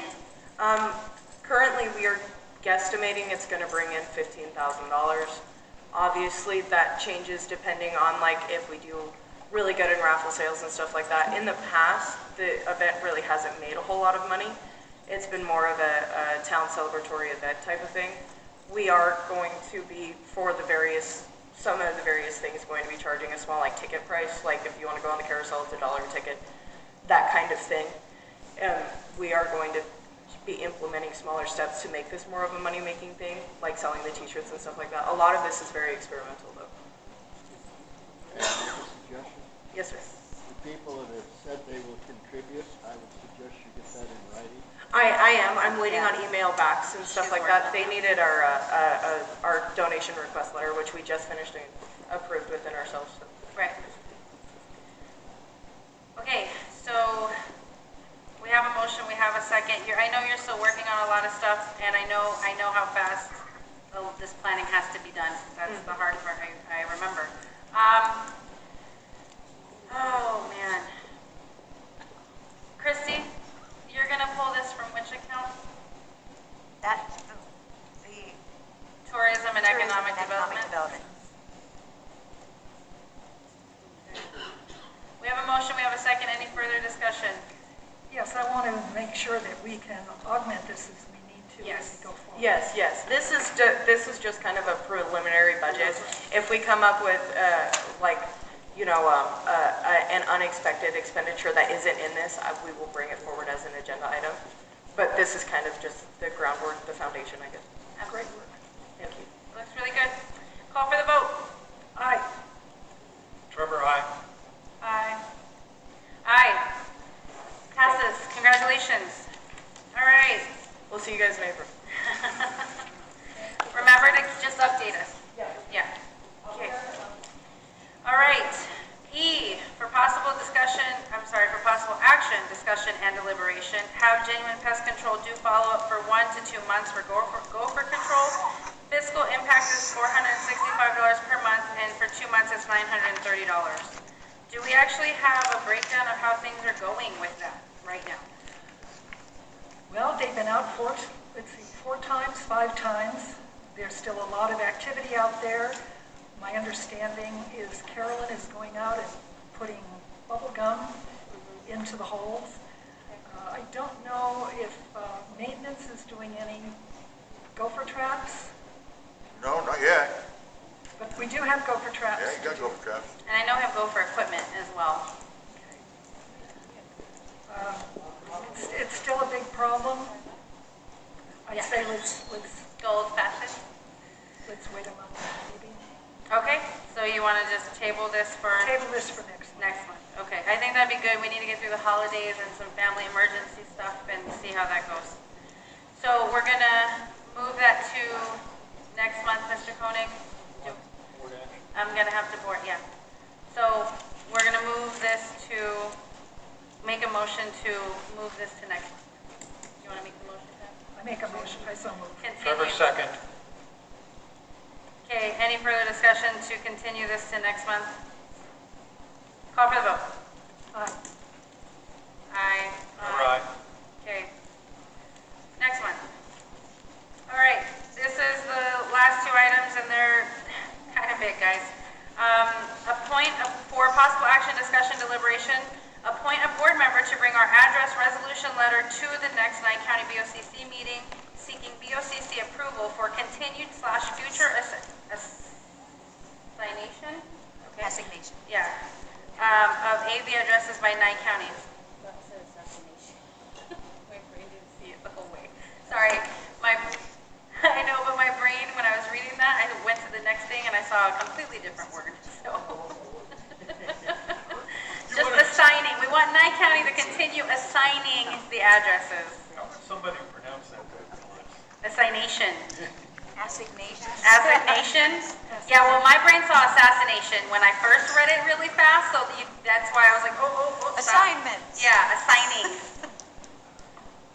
Okay, hold on, Mr. Basta. So we need to appoint the board member. So before we get into discussion, let's make the motion.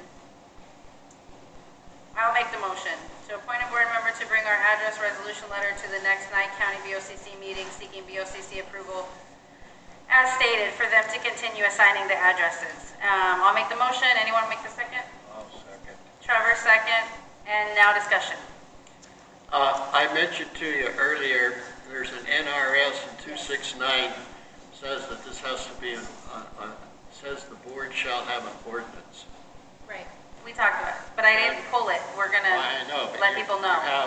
there's a difference between a resolution and an ordinance. Okay, Christy, do you want to give your version of events into why this is on here? Yes. Because it was explained to you. Well, a resolution is an intent, an ordinance. The NRS specifically says shall be an ordinance. Right. Thank you, Mr. Busta. So right now, Byron in mapping, Foster in mapping does our new address assignments. The U.S. Postal Service will not accept any addresses that we assign out of our office. They have to go through mapping. And so we have to ask Nye County to continue assigning our addresses. And that was, so we had to pass, our board had to pass a resolution to ask Nye County to continue assigning our addresses because the U.S. Postal Service will not accept anything from our offices. And then we need to go to the Board of Supervisors with an agenda item and have them approve that. Okay. So, Mr. Koenig, I've got an NRS stating one thing and I've got a county saying another. What are we, I'm a little, I was just informed of the NRS tonight. It says shall be an ordinance. So, Mr. Bassett, the NRS that you are stating, you don't have with you right now? No, I don't. Okay. So the county's asking for this letter, just stating that Fine, we're go ahead. asking them to continue? Go ahead. All counties asking for is a letter? Yeah, yeah. So I'm gonna do that, but I still want your NRS. Okay, I made the motion, Trevor made the second. Any further discussion? Call for the vote? Aye. Aye. Trevor, aye. Okay, 4 ayes. Okay.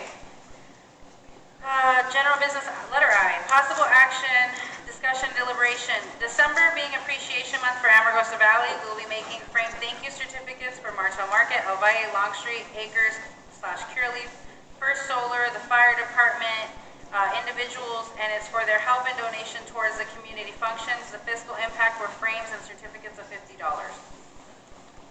Wait, did we pick somebody to go? Oh my gosh, no, we didn't appoint a board member. We just voted to do it, so we need to appoint the board member. So, who wants to appoint someone? Well, I thought you were just going to send a letter. Well, they want, we have to give it to them, actually. at There's the a- BCC meeting. The resolution letter and the agenda request is Yeah. in they have to, We have to actually give that to them at a BOCC meeting. So we approved the letter, let's backtrack and appoint a board member to bring it to them. That's what it says. It says, appoint a board member to bring our letter to the next, Where's the letter from the county? no, we have to present the letter. we have to present it to them at a BOCC meeting. Who says? Is it right here. So we have to present our resolution letter to the... You have to have a liaison. We have to have the liaison.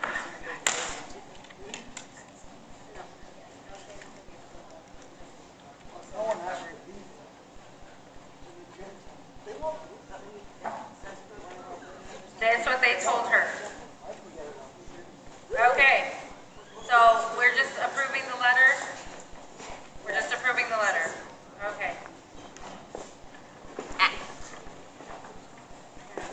Okay, we're just approving the letter. Christy will handle it with Mr. Koenig. Okay, we're back to Appreciation Month and, thank you certificates and frames and certificates were $50. That was the fiscal impact. Anybody want to make a motion? I make a motion. I'll second. What budget line item is this coming out of? This will come out of petty cash? Yeah, general. Petty cash, General supplies, 5311. Guys, this is important because we don't thank our volunteers enough. And we're signing right now these certificates that we're making. Some of the businesses, for their CEOs that donate and send volunteers and employees out, like to see these. But the whole point is to thank these people that put their time, their effort, their energy, and their own finances into supporting Amargosa Valley and events. So who made the motion? I'm sorry. I did. Pat, and second is Trevor. Okay, any further discussion? Okay, call for the vote. Aye. Aye. Trevor, aye. Aye. Aye. Okay, we are at second public comment, 3-minute time limit per person. Action will not be taken on matters considered during this period until specifically included on an agenda. Please state and spell your name, your last name.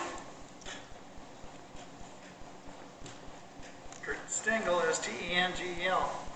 It's come to my attention that we have a deputy town clerk that's working part-time that I was hoping our town board would extend her hours and make her a full-time employee. I don't know your exact procedure on making this happen, but I think you'll have a lot of people behind you. Yes. It's been in discussion now for, I think, since the day she started, honestly, and before that. But we had to, with her training in Pahrump and asking about each line item on reports, we had to make sure we can even afford that at the moment. But definitely it's something, again, we will be discussing after the beginning of the year. Thank you. Yeah, Thank you. we need to agendize it, discuss it. The budget item for wages is at 80,000. We might have to fiddle with that. Yeah, that's the kind of, and then we have these meetings coming up in the workshop coming up. So that is something I agree is needed.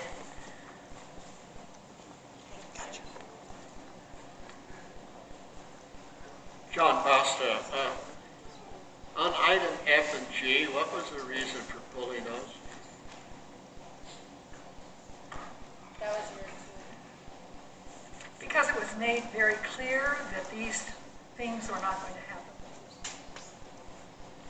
Well, it seems to me that in the past board meeting, you brought up comments that every community in Nye County was being served except Amargosa. And it would seem to me that this board should have looked at either one of those and not only send a letter to the county about asking them to continue to do the addresses, but I think that this town should formally take an action and ask Nye County why this town is the only one in the county that is not providing ambulance service. And take a stand as a board. But to have two items and table it and give no reason why you table it and not address it to the county is not going to address the item until you stand up and ask them the question why. And you are, in my opinion, You're failing the community by not doing such. John, as you know, I brought this up numerous times. Yes, but Okay, let me explain. Trevor and I met with Neil Lindo and John Koenig last Tuesday, and John made it very, very clear that this would not happen. what would not happen? That the BOCC would not support us going under what every other ambulance, or every other town with an ambulance service has. Why? Yeah. That's a question that should be asked, and it should be addressed. Why? Because it seems to me that Amargosa Valley is being treated different than every other town. We are, and he said that since we had money to fund it, that that's what should be used. Well, excuse me, when you have other communities that have millions of dollars in the bank account, they certainly can afford it. That is not an excuse. It's not an excuse that I would take if I were sitting here on this board. And I think this board needs to stand up and ask the county formally as a county board, as a town board, why you are being treated different, and not have a conversation with the two board members privately. One thing, Mr. Boss, in regards to all of this, all of the other communities that are being discussed, Round Mountain, Bates, these are departments that are providing their own EMTs. They are volunteers. So they're volunteer fire departments. The county is providing us ambulances. They're doing the same for them, but they are providing their own EMTs. There is 2 EMTs here right now. 2. Correct. And So, we what's the county ran an ambulance service in this community for several years with only 2. And what happened in the ambulance service? I am not going to, I donate a lot of my time for a lot of stuff. I love this community. I am one of the EMTs that went to class to get licensed. No, you misunderstand what I said. What I took and said to you is I don't like to take and mention names, but there were 2 women that had served on the ambulance service for years and years, and they were even having trouble putting the bed thing up in the ambulance, and members of the fire department went and helped them lift the people up into the ambulance. But it was my understanding we had 2 volunteers, and we ran an ambulance service for 3 or 4 years on 2 people.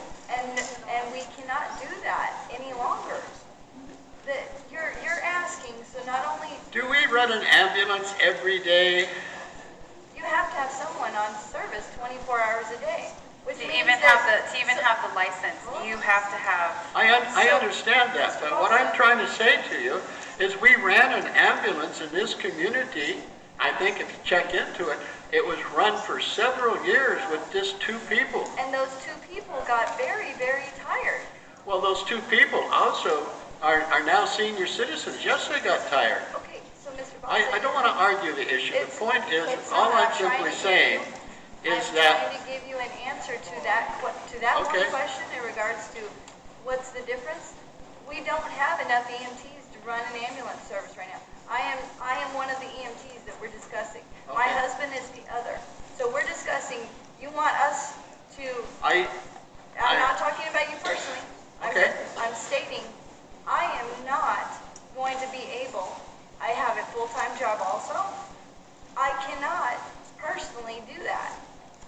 So without me, without my husband, and without any other volunteers coming forward to I recall in the workshops that we had when we were discussing ambulances, and it brought up the fact of training the EMTs, and a person took and said, have these people take, and they signed an agreement that they would give us service for a certain amount of time, and the answer was no, and that person said, if you don't do that, it probably will fail. And it was in the workshop that was said, and it was totally ignored. So I have a question. How many of these towns that keep being brought up are actually under the Nye County? And how many of them are separate like us? And You know, while I was sitting over there, I looked up Tonopah, and Tonopah has a volunteer fire department / ambulance. It's on their website. Round Mountain has a volunteer fire department / ambulance service. Gabbs has a paid outside EMS service that comes in if they need an ambulance. So, but that's not why I'm here to say anything, all right? It's my understanding in the past that Nye County reimbursed the towns for the equipment that they used when they went out on calls, right? The money they received when they went out on calls went to the county. The towns didn't keep it. The chief has set his budget up based on you guys keeping the money you get, and that will be used to pay for the stuff you use. We also put $85,000 in your budget to help with that. The county is giving you the ambulances. The county will give you the expensive equipment for the ambulances. There is $214,000 in PSST fire fund that can be used to start up. Well, I think you can because it's a new service. I get it. But anyways, that's where it is. And my comment with Commissioner Blundell and myself, and your two town board members, Minchell and Trevor, at the end of it was, you guys get an ambulance service going, and then we'll discuss who's going to pay for what. Right now, I'll tell you what, I'll pay for the next week of your ambulance service, John, because you don't have one. Until you get one, stop bullshitting about who's paying for what. You need an ambulance service, get off your butt and get it moving. I'm tired of it. I drive here every month for free. I give my time. Your meeting every month for free also, John. Yeah, and I have to listen to you too. That's correct. Okay, okay. There you go. You want me to leave? I'll never come back. So, We're all tired. we're all tired. This has been a long, drawn-out process, and good night, Merry Christmas. Thank you for coming. You guys, we're just running around and saying the same thing, and not no one. It's not always very clear. But we need an ambulance service, and we have the chance right now, come January, to fix this problem. So if in January, if you guys can come and we'll do this again if we have to, but in January we have a chance to fix things and make it right and get the ambulance service out here so that we do not have people dying, waiting for an hour and a half for help. It's up to us. I'll agree it's up to us. But we are here because of you guys and how you guys want things to happen. And Amargosa needs more volunteers. I'll say that. I've been volunteering for 11 years and it's always a struggle. But you guys are the reason we're up here. So if you want this fixed, then there needs to be steps taken. But if we have in January, we have the chance, we're going to take it to bring up the idea of the ambulance again and hear the community side. I'm adjourning this meeting.